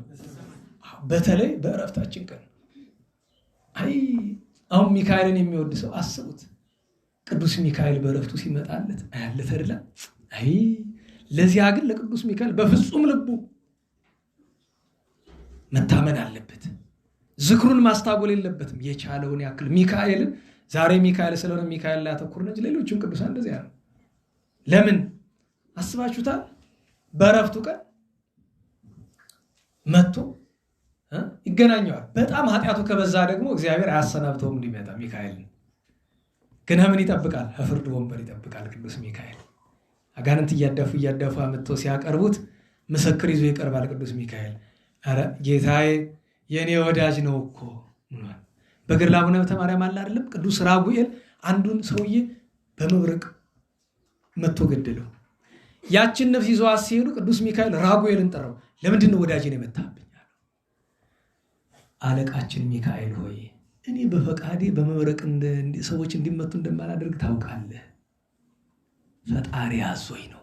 ያዘዘኝም ምክንያት በሰንበት ቀን ስትበድል ነበረች እቺ ነፍስ፣ ስታመነዝር ነበረች በሰንበት ቀን። ለዚያ ነው ሂዶ እግዚአብሔር ፊት ተከራክሯል ቅዱስ ሚካኤል። ስለዚህ ዘዚአየ የኔ ነው ብሎ እንዲለን በተለይ በቅዱስ ሚካኤል አካባቢ ያላችሁ ታይታ አታድርጉት። የታይታ ስራ ተውት። ቅዱስ ሚካኤልን ደስ የሚለው ግቢውን በአረንጓዴ ቢጫ ቀይ ስታስጌጡ አይደለም። እሱ ክፋት የለውም፣ ግን ከሱ የሚቀድም አለ። መድረክ ስታስጌጡ አይደለም፣ ከሱ የሚቀድም አለ። መጀመሪያ ለክብሩ በሚገባ ልባችንን እንግዛው፣ ንስሐ እንግባ። ቅዱስ ሚካኤል የሚወድ ድሃ ሲበላ ነው ወይስ በሰንደቅ ዓላማ ግቢው ሲያጌጥ ነው? ምን ያደርግለታል ቅዱስ ሚካኤል ግቢ ማስጌጥ? እንዴት ዋላችሁ? ኧረ እንዴት ዋላችሁ? ምን ያደርግለታል ቅዱስ ሚካኤል? ያስደስታል? እንዲሁ አንዳንድ ጊዜ እኮ ጌጥ ስናበዛ ቤተክርስቲያን ውስጥ አዲስ አበባ መስቴዶ እዚህም ተለምዷል። ይሄ ዝም ብሎ ፀሐይ ሲመታው ዷ እያለ የሚፈነደው ፊኛ አለ አይደል? ፊኛ ነው እሱ ነው። እኔ እኮ ይገርመኛል። የሆነ ምናምን የዲኮሬሽን ልክ ናሴ ኪዳነ ምሕረት አቤት መድኃኔዓለም። ኧረ እዚህ እግዚአብሔር ሕፃን እኮ አይደለም። በነገራችሁ ላይ የሆነ ሎቱ ስብሐት እንዲሁ ከተማ ውስጥ ያለች አንዲት ትውዝፍት ያደረባት አመንዝራ ሴት የምታደርገውን ነገር እኮ ቤተክርስቲያን ውስጥ የምናደርግ አንዲት አመንዝራ ሴት በደንብ በመልበስ ለዝሙት ወንዶችን እንደምትጠራ ታውቃለች። እንደዛ እያሰብን ይሆን? ምን ያደርጋል ዲኮሬሽን ቤተክርስቲያን ውስጥ? እንዴት ዋላችሁ? እንዴት ዋላችሁ? ምን ያደርጋል? ስንኳ ለእግዚአብሔር ለሰው ምን ይጠቅማል? ይልቅ አንድ ፊኛ የምትገዛበት ዋጋው እኮ ለድሃ እኮ ያጎርሳል። ዳቦ ይገዛል እኮ። ባንዲራ የምትገዛበት ገንዘብ እኮ ድሃ ያጎርሳል። ምን ያደርጋል? ከልብ ፍቃ ያወጣውን አረንጓዴ ቢጫ ቀይ በጨርቅ ብትለጥፈው ምን ያደርጋል? ለእኛ እኮ በሰማይ ያለን አረንጓዴ ቢጫ ቀይ አይነ ስጋም አይነ ልቡና የሚያየው የእመቤታችን ፍቅር ክብር መግለጫ ነው። ያን ብለህ መቼ አስበህ ነው? ለምደው እኮ ነው ሰንደቅ ዓላማ ይዘህ የምትዘረጋው። አይደረግ አይደለም። ነገር ግን ለዛ ተብሎ ገንዘብ ለምን አሁን የጥምቀት ሲመጣ ሁልጊዜ በየዓመቱ አዳዲስ ምንጣፍ ይገዛል አይደል?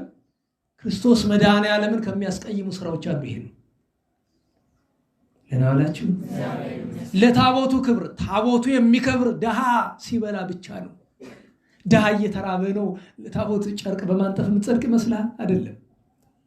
አይደለም። ነባሩ ቢነጠፍ ቅዱስ አምላካችን መድኃኔዓለም ይከፋዋል? ኧረ እንዴት ዋላችሁ? አረንጓዴ ምንጣፍ ስለተደረገ ይከፋዋል ወይ? አይከፋውም። ግን ይህን ማን ያስተውሏል? ምን አለ? መኑ የአምነነ ስመ አነ፣ ምስክርናታችን ማን ያምነናል? ማን ይቀበለናል? አለ ኢሳይያስ 53:1 ላይ ወለመኑ ተከስተ መዝራይቱ ለእግዚአብሔር፣ የእግዚአብሔር ክንዱ ለማን ተገለጣል? ቢነግሩት ማን ይሰማል? ችግር አይደል በዚህ ዘመን።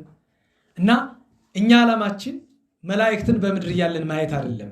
ላደለው ቢያይማ ተድላ ነው። እንደነ ቅዱስ ዮሐንስ አጽር ሚካኤልና ገብርኤልን እያነጻጸረ ሚካኤልን ያብዮ ሚመ ገብርኤል ማን ይበልጣል ከሁለቱ ብሎ እንዳወዳደረው ማለት ነው።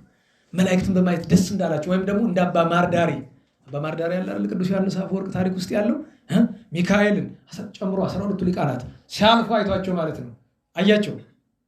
ምን አላቸው? አረ ንገሩኝ።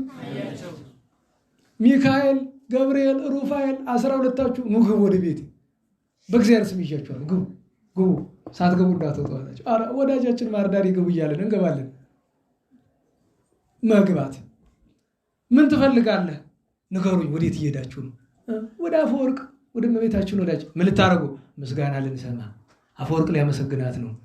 ዮሐንስ ነው የሚባል የዛን ጊዜ ሊያመሰግናት ነው። አይ መሄድ አይቻለኝም ከዚህ ነው እንዲገልጥልኝ አለ። 12ታችሁም በሚካኤል ጀምራችሁ መርቁኝ ባርኩኝ አላቸው። ግን አለ የወዳጅነት ያደፋፍር የለ ግን አለ ሚካኤል በምትመርቀኝ ገብርኤል እንዳትደግሙ፣ የሰው አይደለም የመልአክ ስለሆነ ከተባለ ይሆናል። ስለዚህ ሚካኤል የሚመርቀኝን ትተህ ሌላ አዲስ ምርቃት ነው ትመርቀኝ። አንድ እንደዚህ 12 የተለያየ አይነት ምርቃት ነው። ታዲያ እንዲያ ብሎ መርቀው ለእነሱ ደስታቸውን ደስ ይላቸዋል። አንድ መነኩሴ አባ ዮሐንስ አጽር ሊጠይቀው ሲመጣ በአቱ ገረበብ ብሏል። እልፍ ቢል ዮሐንስ አጽርን ተኝቶ አየው። ቅዱስ ዮሐንስ አጽር ተኝቶ ታይቶ አይታወቅም፣ ትጉህ ነው። ግን የገረመው መተኛቱ አይደለም። ቅዱስ ሚካኤል፣ ቅዱስ ገብርኤል፣ ቅዱስ ሩፋኤል ሶስቱ ቆመው ቅዱስ ሚካኤል ክንፉን አልብሶታል። ቅዱስ ገብርኤል ወንድሜ ሚካኤል ለእኔ እድል ስጠኝ እኔም ላልብሰው ይህን ንጹሕ ሰው እኔም ክንፌል፣ ሩፋኤል ደግሞ ተራ ስጡኝ ይላል። በአባ ሚሳኤል ገድል ውስጥም አለ በአቡነ ኪሮስ ገድል ውስጥ ያለው ሚካኤል ገብርኤል እዚያ ቆመው ያንን ምስኪን ምን ያደርጉለት ነበር ይላል? ላቡን ይጠርጉለት ነበር ይላል ቅዱስ ሚሳኤልን። እና በነገራቸው ላይ ቅዱስ ሚሳኤል መላእክትን አያቸው በቃው ስለተባለ ብቻ ብቃቱ ሁሉ እኮ መላእክትን ከማየት አያደርስም። ግን ዓላማችን መላእክትን የእግዚአብሔር መልአክ ተገለጠለት ከሆነ የእግዚአብሔር መልአክ ፊት ማየት የምንችልበት ብቸኛው መንገድ በእምነት በምግባር በንስሐ ሆኖ ምን መስጠት? ኧረ በሞቴ ድገሙ ሰልሱ። ከምጽዋት የሚበልጥ ምንም ነገር የለም። በነገራችሁ ላይ የአበው ጽድቃቸው ምጽዋት ነው። አብርሃምን አታዩ? የነቢያት ጽድቃቸው ምጽዋት ነው። የሐዋርያት ጽድቃቸው ምጽዋት ነው። ሐዋርያት እኮ ያችን የሚያገኟትን ለድሃ ይሰጡ ነበር። ቅዱስ ቶማስ ምን ይለዋል? እሁብ ዘንጉስ ለንጉስ የንጉስ ለንጉስ ሰጣለሁ ይል ነበር። ምጽዋት ነው። ምጽዋት የምግባራት ሁሉ ራስ መሆኗ በምን ታወቀ ቢሉ ጌታ በፍርድ ቀን የሚጠይቀን ምንድን ነው? እንዴት ዋላችሁ? ጥያቄው ምንድን ነው? የመጀመሪያው ተርቤ እስመ ረብኩ። ስለዚህ እኛ እስመ ረብኩ ወአይበላዕክሙኒ ከሆነ መላእክትን ማየት እንችላለን። ወአይበላዕክሙኒ ከሆነ ግን ማየት አንችልም። ስለዚህ ቅዱስ ሚካኤልን ማስደሰቻው መንገድ ንስሐ ሥጋው ደሙና ምጽዋት ነው። ለተቸገረ መርዳት ነው። ይሄው ነው። እግዚአብሔር የዱራታውስን የቴዎስታን በረከት ያሳድርብን። የቅዱስ ሚካኤልን በረከቱን ያሳድርብን። ቅዱስ ኢያሱ ዛሬ ለሱ የተገለጠበት ስለሆነ ይታሰባል። ዮሐንስ መጥምቁ አስተርእዮቱ ነው።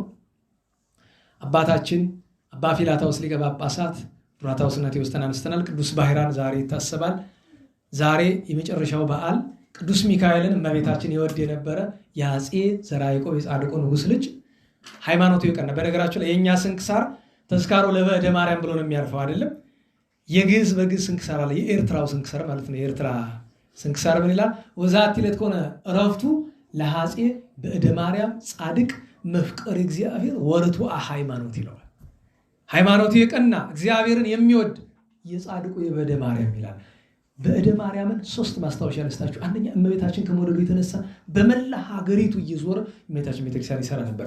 ታዲያ ከሰራቸው በኋላ ሲሰይማቸው ቤተክርስቲያኖች ምንድን ነው የሚላቸው? ደብተራ ማርያም፣ ማይደረ ማርያም፣ አትሮንሰ ማርያም እንደዚህ ያለ ቤተ ማርያም እንደዚህ አይነት ስሞች ናቸው ቀድሞ የነበሩት። ከሁሉ የምትበልጠው አትሮንሰ ማርያም ናት። የ18 ጻድቃን ነገስታትን አጽም ሰብስቦ ያስቀመጠባት ስፍራ ማለት ናት በወሎ አካባቢ። ሁለተኛው የዚህ ጻድቅ ንጉሥ መገለጫው ምንድነው ከተባለ በቤተክርስቲያን ከምናውቃቸው መልክዓ ማርያሞች መካከል አንዱ ይሱ ነው። ምስክራችን የገድለ ዕንባቆም ነው። ታዲያ ከመልኩ ውስጥ እንደዚህ የምትላለቅ ቃላለች ወይ ሰውራኔ አክናፍኪ መንታ በእንተ ኃጢአት ወጽድቅ ዛሜ ከውን ሀተታ የሚል ማለት ነው። እና ለእመቤታችን ፍቅር እሱ ብቻ አይደለም። አባቱ አፄ ዘርዓ ያዕቆብ የ40 ቀን መታሰቢያ ሲደረግላቸው ማህሌት ምን እንቁም መዋሥዕቱን መዝሙሩን ምን እናድርገው ብለው ቢሉት ታገሱኝ ብሎ ራሱ ዘሩንም ዜማውንም ደርሶ አመጥቶ ራሱ ደርሶ ነው ማህሌት የተቆመ ይዛን ቀን። ሶስተኛ ማስታወሻ አካላችሁ በቤተክርስቲያናችን 10 ቤት ቅኔ ሲሰራ የመጀመሪያዋን ቅኔ ጉባኤ ቀና የተባለች በሱ ምክንያት ነው። በወቅቱ ከነበረው ሊግ ጋር ተከራከሩ። ቅኔ ተራ ፍልስፍና ነው እንጂ የእግዚአብሔር አይደለም ብሎ ንጉሱ ሊቁን ተከራከረው። ሊቁ ደግሞ የእግዚአብሔር ነው የመንፈስ ቅዱስ ነው አለ። ምን ይሻላል ቢሉ አይ በሰው ክርክር እኮ አይዘልቅም ሱባኤ እንግባ። ቀርቦ እንደዛ ነው። ዳውን ዘመን አይደለም። ሱባኤ ቢገቡ አፄ በእደ ማርያም እግዚአብሔር ምን አለው? የመንፈስ ቅዱስ ነው። ይሄም ሊታወቅ የመጀመሪያውን ለዓለም ምስክር የሚሆነውን ቅኔ ላንተ ገልጬልሃለሁ አለ። እንደወጣ መቼ ነበረ? ጥር 12 ቀን ነበርና ቅኔው ተረስቶኛል። ጉባኤ ቀናዋል ምንድነው? እምድረ ተሰብረ እንደዚያ አጽንኦ ለሰብልና ለሁክት እንደዚያ የሚል አይነት ኃይለ ቃል ነው ያለው እና በዚያ ምክንያት ጉባኤ ቃና የቃና ዘገሊላ ቀን ስላቀረባት ማለት ነው። እና በጣም የታወቀ የቅኔ ገበሬ ነበረ። ታዲያ የተወለደ በ1430 አይደለም በ1440 ነው የተወለደ። ያረፈ በ1470 ዓመተ ምህረት በተወለደ በ30 ዓመቱ በነገሰ በ10 ዓመቱ ነው። እግዚአብሔር በረከቱን ያሳድርብን። ሰዓት ስለሄደ የቅዱሳንን ስም ልጥራላችሁ እና እንጨርስ። ዛሬ 12 ከሆነ በ5 ነው ተገናኝተን የነበረ። በ6 ህዳር 6 ያው ተገናኝተን ነበር። እመቤታችን ድንግል ማርያም፣ ቅዱስ ፊልክስ፣ አባ ዳንኤል የደብረ ማርያሙ ኢትዮጵያዊ ጻድቅ፣ እነ ዮሴፍ አረጋዊ፣ ቅዱስ ሰሎሜ፣ ዮሳ፣ አባ አርክስሉስ፣ አባ ጽጌ ድንግል፣ አባ ገብረ ኢየሱስ፣ አባ ገብረ ማርያም ብዙ ቅዱሳን ነበሩ። በ7 የሰማዕታት አለቃቸው ቅዱስ ጊዮርጊስ ቅዳሴ ቤቱ ታምራቱ። የዚያን ቀን ብዙ በዓል ነው ያለ። የዚያን ቀን ሌላኛው ቅዱስ ጊዮርጊስ እስክንድሪያዊ፣ ሶስተኛ ዘኖቢስ እና ዘኖቢያ እናትና ልጅ ናቸው፣ ልጅና እናት ናቸው ከሰማዕታት ጋር። አራተኛ መርቆሪዎስ ሐዲስ እና ዮሐንስ የሚባሉ መነኮሳት ጻድቃን ሰማዕታትም ናቸው። አምስተኛ የሀገረ ተመይ የገምኑዲ ኤጲስቆጶስ የነበረው አባ ሚናስ። ስድስተኛ በሰማዕትነቱ የሚታወቀው ግብፃዊ በአንጾኪያ የተገደለው ቅዱስ ናሂሩ አባ ናሂሩ። ሰባተኛ ኢትዮጵያዊ ጻድቅ አባታችን አባ ገብረ እንድርያስ የወለቃው ብዙ ድንቅ ታምራት የሰራ አባት ነው። የአቡነ ገብረ መንፈስ ቅዱስ ረድ የነበረ። 8ኛ ያን ቀን በዓል የነበረ ደገኛ ጻድቅ ኢትዮጵያዊ እመቤታችን የሚወዳት አባ ዳንኤል የደብረ ሐራይ ክዋው የአቡነ ገብረ ናዝራዊ ወዳጅ የነበረው ብዙ ታምራት የሰራው። አንድ ቀን ታሪኩን እንነጋገር ይሆናል። ዛሬ ያው በቅዱስ ሚካኤል ምክንያት ሌላ ርዕስ ውስጥ ስለማንገባ ሰዓትም ስለሌለን በ8 አርባዕቱ እንስሳ ኪሩቤል ገጸ ሰብ፣ ገጸ እንስሳ፣ ገጸ ንስር፣ ገጸ አንበሳ። አርባዕቱ እንስሳ ግሩማን ራእይ ብዙ አይን ያላቸው 6 ክንፍ የተሰጣቸው የእግዚአብሔር መንበር የሚሸከሙ ቅዱስ አፍኒን ሊቀ መላእክት የዛን ቀን መልኩን አልደገማችሁ ማለት መልኩን አለ መልኩ እኮ አትደግሙትም እንጂ እንደው አርኬውን እንኳን ቢቀር አፍኒን መልአክ ዘምግባሪከ አይኩቶ ለጌጋዬ ሰብአ በተሰሩ ጽሕፈቱ መጽሐፈ ዕዳይት ድግባይቲቱ አለ መልአኩ አፍኒን ወይ በዚህች ቀን የኃጥአንን ስመን የጠሩ ኃጥአንን በደል በእግዚአብሔር ፊት ታስደመስሳለህ። ስታስደመስስ የኔን የዕዳ መጽሐፌን ኃጢአት ዕዳ አይደለም የዕዳ መጽሐፌን እንዳትተውብኝ አደራህን እንድትደመስስልኝ ብሏል ራሴ። ድርሳኑን ብታነቡት ግሩም ነው። ቅዱስ አፍኒን ያን ቀን አባ ቅፍሮንያ አቡነ ኪሮስ ቅዳሴ ቤታቸው ነበረ። ቅዱስ ቆስጠንጢኖስ መስቀልን በፈለገ ባዶስ ያየበት ነው። በ918 ቅዱሳን ሊቃውንት ማስታወሻ ልስጣችሁ። እንዴት ዋላችሁ? ሳረሰው ሰብሳቢያችሁ አለ? የለም። የማህበሩ ሰብሳቢ የለም። ሌላ ማን አለ ኮሚቴ ውስጥ? እንትና ሳለ ያኛው ምክትሉ አለ? የለም። ለናከረሙ ብሏቸው የሚሰራ ስራ ነበረ። እሱን ልሰጣቸው ነበረ። ለሁሉም እንድታውቁት የዛን ቀን ሳልነግራችሁ ቀርቼ ሰለስቱ ምዕት የጉባኤው ማለት ነው። በቀደም በ9 አክብራችሁ አበቃ እንዳትሉ፣ ሌላ ዝግጅቶች ያስፈልጓችኋል። ለምን ይመስላችኋል? ጉባኤ ኒቅያ ከተደረገ እኮ ድፍን 1800 ዓመት እኮ ዘንድሮ ሞላ። በቀደም ሞላ እኮ አያችሁ። መገለጫው እናንተ አልታወቃችሁም፣ ግን ተደርጎ በማያውቅ መንገድ ከውጭ በደብራል የተከበረ። አዎ እኮ ቅዱሳን ስራ እኮ ነው። ያልመሰላችሁም እናንተ አልተረዳችሁት ይሆናል። ይሄ እኮ የእግዚአብሔር ስራ ነው። እና ስለዚህ ሌሎች ተከታታይ ነገሮች ያስፈልጓችኋል።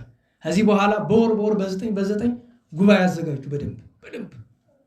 ለምን የ1800 ዓመት መታሰብ ከዚህ በኋላ 1900 ለመድረስ ምንገናኝ አይመስለኝም። እውነቴን ነው፣ አንገናኝም። እንግዲህ እነዚህ ኩታሮች ይኖሩ ይሆናል። እንግዲህ እንዳንዳንድ እንደማያረጅ ጦጣ ሊኖሩ ይችሉ ይሆናል። ግን እኔ እስከዚያ እንጃ ምኞትም የለም ቢመኙትም አይሆንም። ስለዚህ እሱን አደራ ለማለት ነው። ጉባኤ ኒቅያ ነበር የዚያን ቀን። አባ ይስሐቅ መምህራ ካልወልድ ቅዱስ ቆስጠንጢኖስ ሌሎችን በ10 ቅዱስ ሶፊያ ደናግል፣ አባ ፊቅጦር፣ ቅዱስ ድሜጥሮስ፣ ጳውሎስ ጳጳሳት ቅዱሳን ነበሩ የዚያን ቀን። በ11 እናታችን ቅድስት ሐና የእመቤታችን እናት የፈጣሪያችን የሥጋ አያት የዚያን ቀን ያሬድ ካህን ልደቱ መታሰቢያ ነው። ካህኑ ያሬድ አባ ጳኩሚስ፣ አባ ኤልሳ፣ ቅዱስ አርኬላዎስ፣ ቅዱስ ሚናስ የሚባሉ ሰማዕታትና ጻድቃን ነበሩ። ዛሬ በ12 ያለውን ነግሬያቸዋለሁ። ነገ በ13 ሁላችንም ቅዱስ ሚካኤል ሄደን እንድናከብር።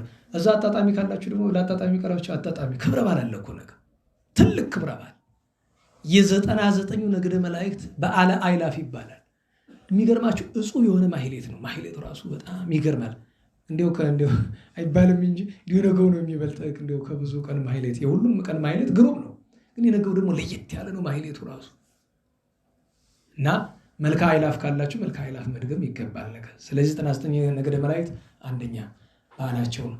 ሁለተኛ አባታችን ቅዱስ አስከናፍርና 13 ሽፍቶች የነበሩት ኋላ ቅዱሳን የሆኑት። ሶስተኛ ነገር ቅዱስ ጢሞቴዎስ የዋሁ ሰማዕት። አራተኛ አባ ዘካርያስ ቅድም በስንክሳር የሰማችሁት። አምስተኛ የክብራን ገብርኤሉ አቡነ ዘዮሐንስ ልደታቸው። ትልቁ በዓል ግን ነገ እግዚአብሔር አብ ዓመታዊ በዓሉ ነው። ብዙ ሳያውቀው እግዚአብሔር አብ ቅዳሴ ቤት ነገ ይከበራል። መልክ አለ ድገሙ። በተለይ እናንተ ክህነት ያላችሁ ምን ሰርታችሁ ልትበሉ ድገሙ። ይኸውላችሁ እዚህ ያለ ነው፣ መጽሐፉን ወስዳችሁት ነው አለ እኮ እዚህ ፎቶ እዚህ መታችሁ እኮ በርከክ ብላችሁ አንብባችሁ መሄድ ነው። እንደውም ልንገራችሁ፣ ይኸውላችሁ ይህንን መጽሐፍ በእጁ ይዞ የሚጸልይ ሰው በረከት ነው። በረከት የሚሆነው አንደኛ ማንኛውም መጽሐፍ መሸከም ከባድ አይደለም። በጣም መጽሐፍ ሲሸከሙት ልጅ ይደክማል። ግን መልካ እግዚአብሔር ሁለት ነው፣ ግን ሁለቱም አጫጭር ነው። ብዙ አንደኛው ሰግድ እያለ የሚጀምር ነው፣ አንዱ ለዝክረ ስምከ ብሎ የሚጀምር ነው። ስለዚህ ነገ እግዚአብሔር ዓመታዊ በዓል ነው። በ14 አባታችን አባ ዮሐንስ ዘደብረ ቢዘን። በነገራችሁ ላይ በስንክሳር በ14 ስለተጠቀሰ ነው እንጂ ረፍቱ በገድሉ የሚለው በ13 ነው። ነገ ነው አባ ዮሐንስ ዘደብረ ቢዘን። ከዚያ ውጭ በ14 አባ ዳንኤል ዘጠራከያ ማነው አባ መርትያኖስ ዘጠራከያና አባ ዳንኤል ገዳማዊ ዓመታዊ በዓላቸው ነው። በ15 ምን ይገባል? የነቢያት ጾም ይገባል። በ15 ጾመ ስብከት ጾመ ነቢያት ይገባል። የዚያኑ ቀን ደገኛ ሰማዕት ቅዱስ ሚናስ፣ እንደዚሁም አባ ሚናስ ጳጳሱ። እንደገና የዛን ቀን ቅዱስ ቂርቆስ ልደቱ እናስባለን። ቂርቆስ ወየሉጣንያን ቀን ነው እናስባቸው። ይሄ በ15 ነው። በ16 ታላቁ አቡናፍር አባ አቡናፍር፣ አባ ዳንኤል ሌላኛው ገዳማዊ፣ ቅዱስ አኖሪዎስ ንጉሱ፣ ቅዱስ አውሎጊስ መነኩሴው፣ እናታችን ቅድስት ጣጡስ በጣም መልከ መልካም የነበረች ስትገረፍ በደም ፈንታ መዓር ከሰውነቷ የፈሰሰላት፣ ቅዱስ ፊቅጦር ምዑዝም ጽጌረዳ፣ ቅዱስ ኪስጦስ፣ አባ ዮሐንስ መሐሪ። እነዚህ ሁሉ ዓመታዊ በዓላቸው። በ17 ደገኛ የዓለም ሁሉ መምህር አፈወርቅ አፈበረከት ቅዱስ ዮሐንስ። ያን ቀን እናታችን ወለተ ጴጥሮስ ኢትዮጵያዊቷ ሰማዕቷ ጻድቋ፣ ያን ቀን አብርሃምና ሐሪክ አቡነ አቢብ ወላጆች፣ ያን ቀን አቡነ ሲኖዳ ኢትዮጵያዊ ጻድቅ፣ ያን ቀን አቡነ ባዕለ ማርያም ኢትዮጵያዊ ጻድቅ። በ18 ሐዋርያው ቅዱስ ፊልጶስ ከ12ቱ ግዝት ነው። ሐዋርያው ቅዱስ ፊልጶስ፣ ደናግል አጥራስስ ዮና፣ ሰማዕታት ቅዱስ ኤላውትሮስና እናቱ እንትያ፣ አትናቴዎስ የዋህ።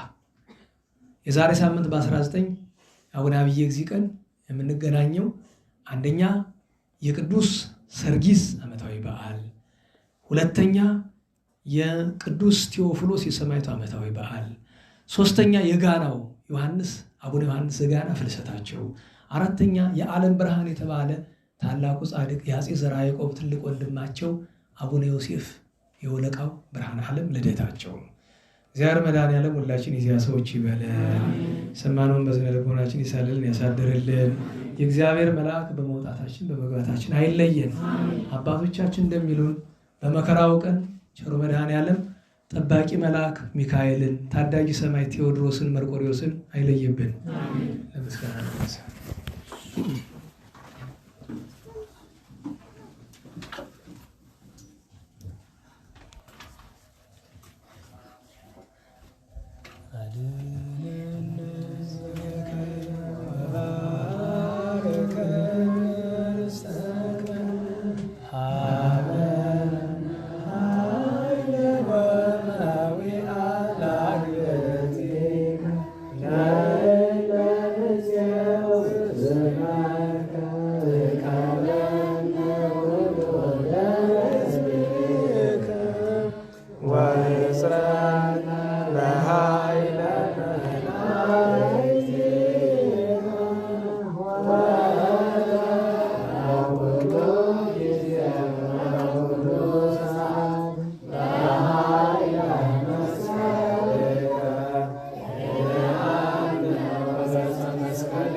በሰላም አስጀምሮ በሰላም ያስፈጸመን ቸር መድኃኔዓለም ቅዱስ ስሙ የተመሰገነ ይሁን።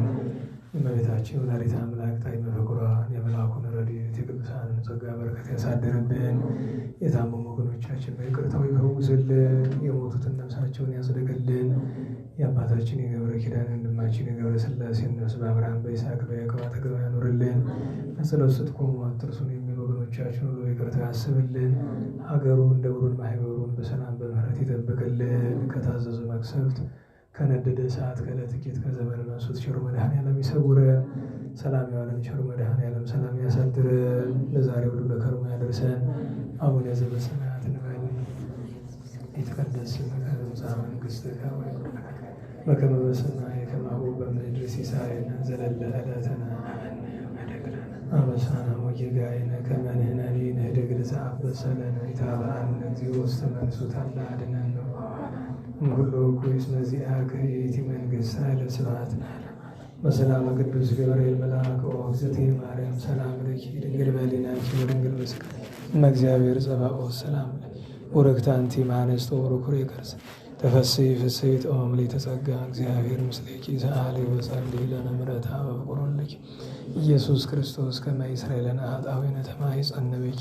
ስብሐት ለአብ ስብሐት ለወልድ ስብሐት ለመንፈስ ቅዱስ ይእዜኒ ወዘልፈኒ ወለዓለመ ዓለም አሜን።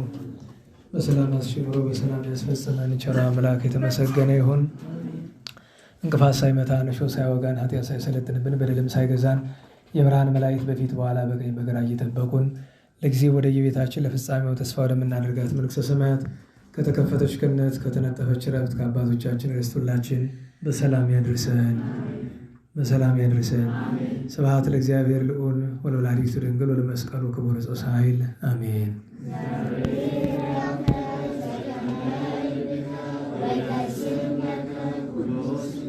አሜን። የቸኮላችሁ ሂዱ።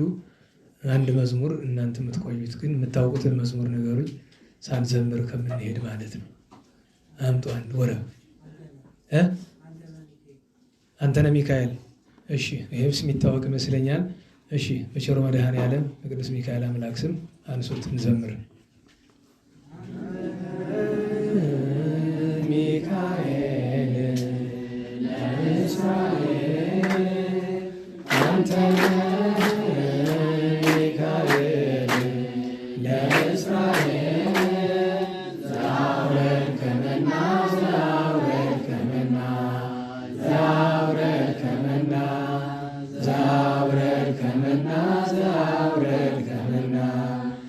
ሚካኤል ሊቀ ደብረ ሲና ዘአውረድ ከመና ዘአውረድ ከመና ዘአውረድ ከመና ዘአውረድ ከመና ዘአውረድ ከመና ሚካኤል ሊቀ ደብረ ሲና።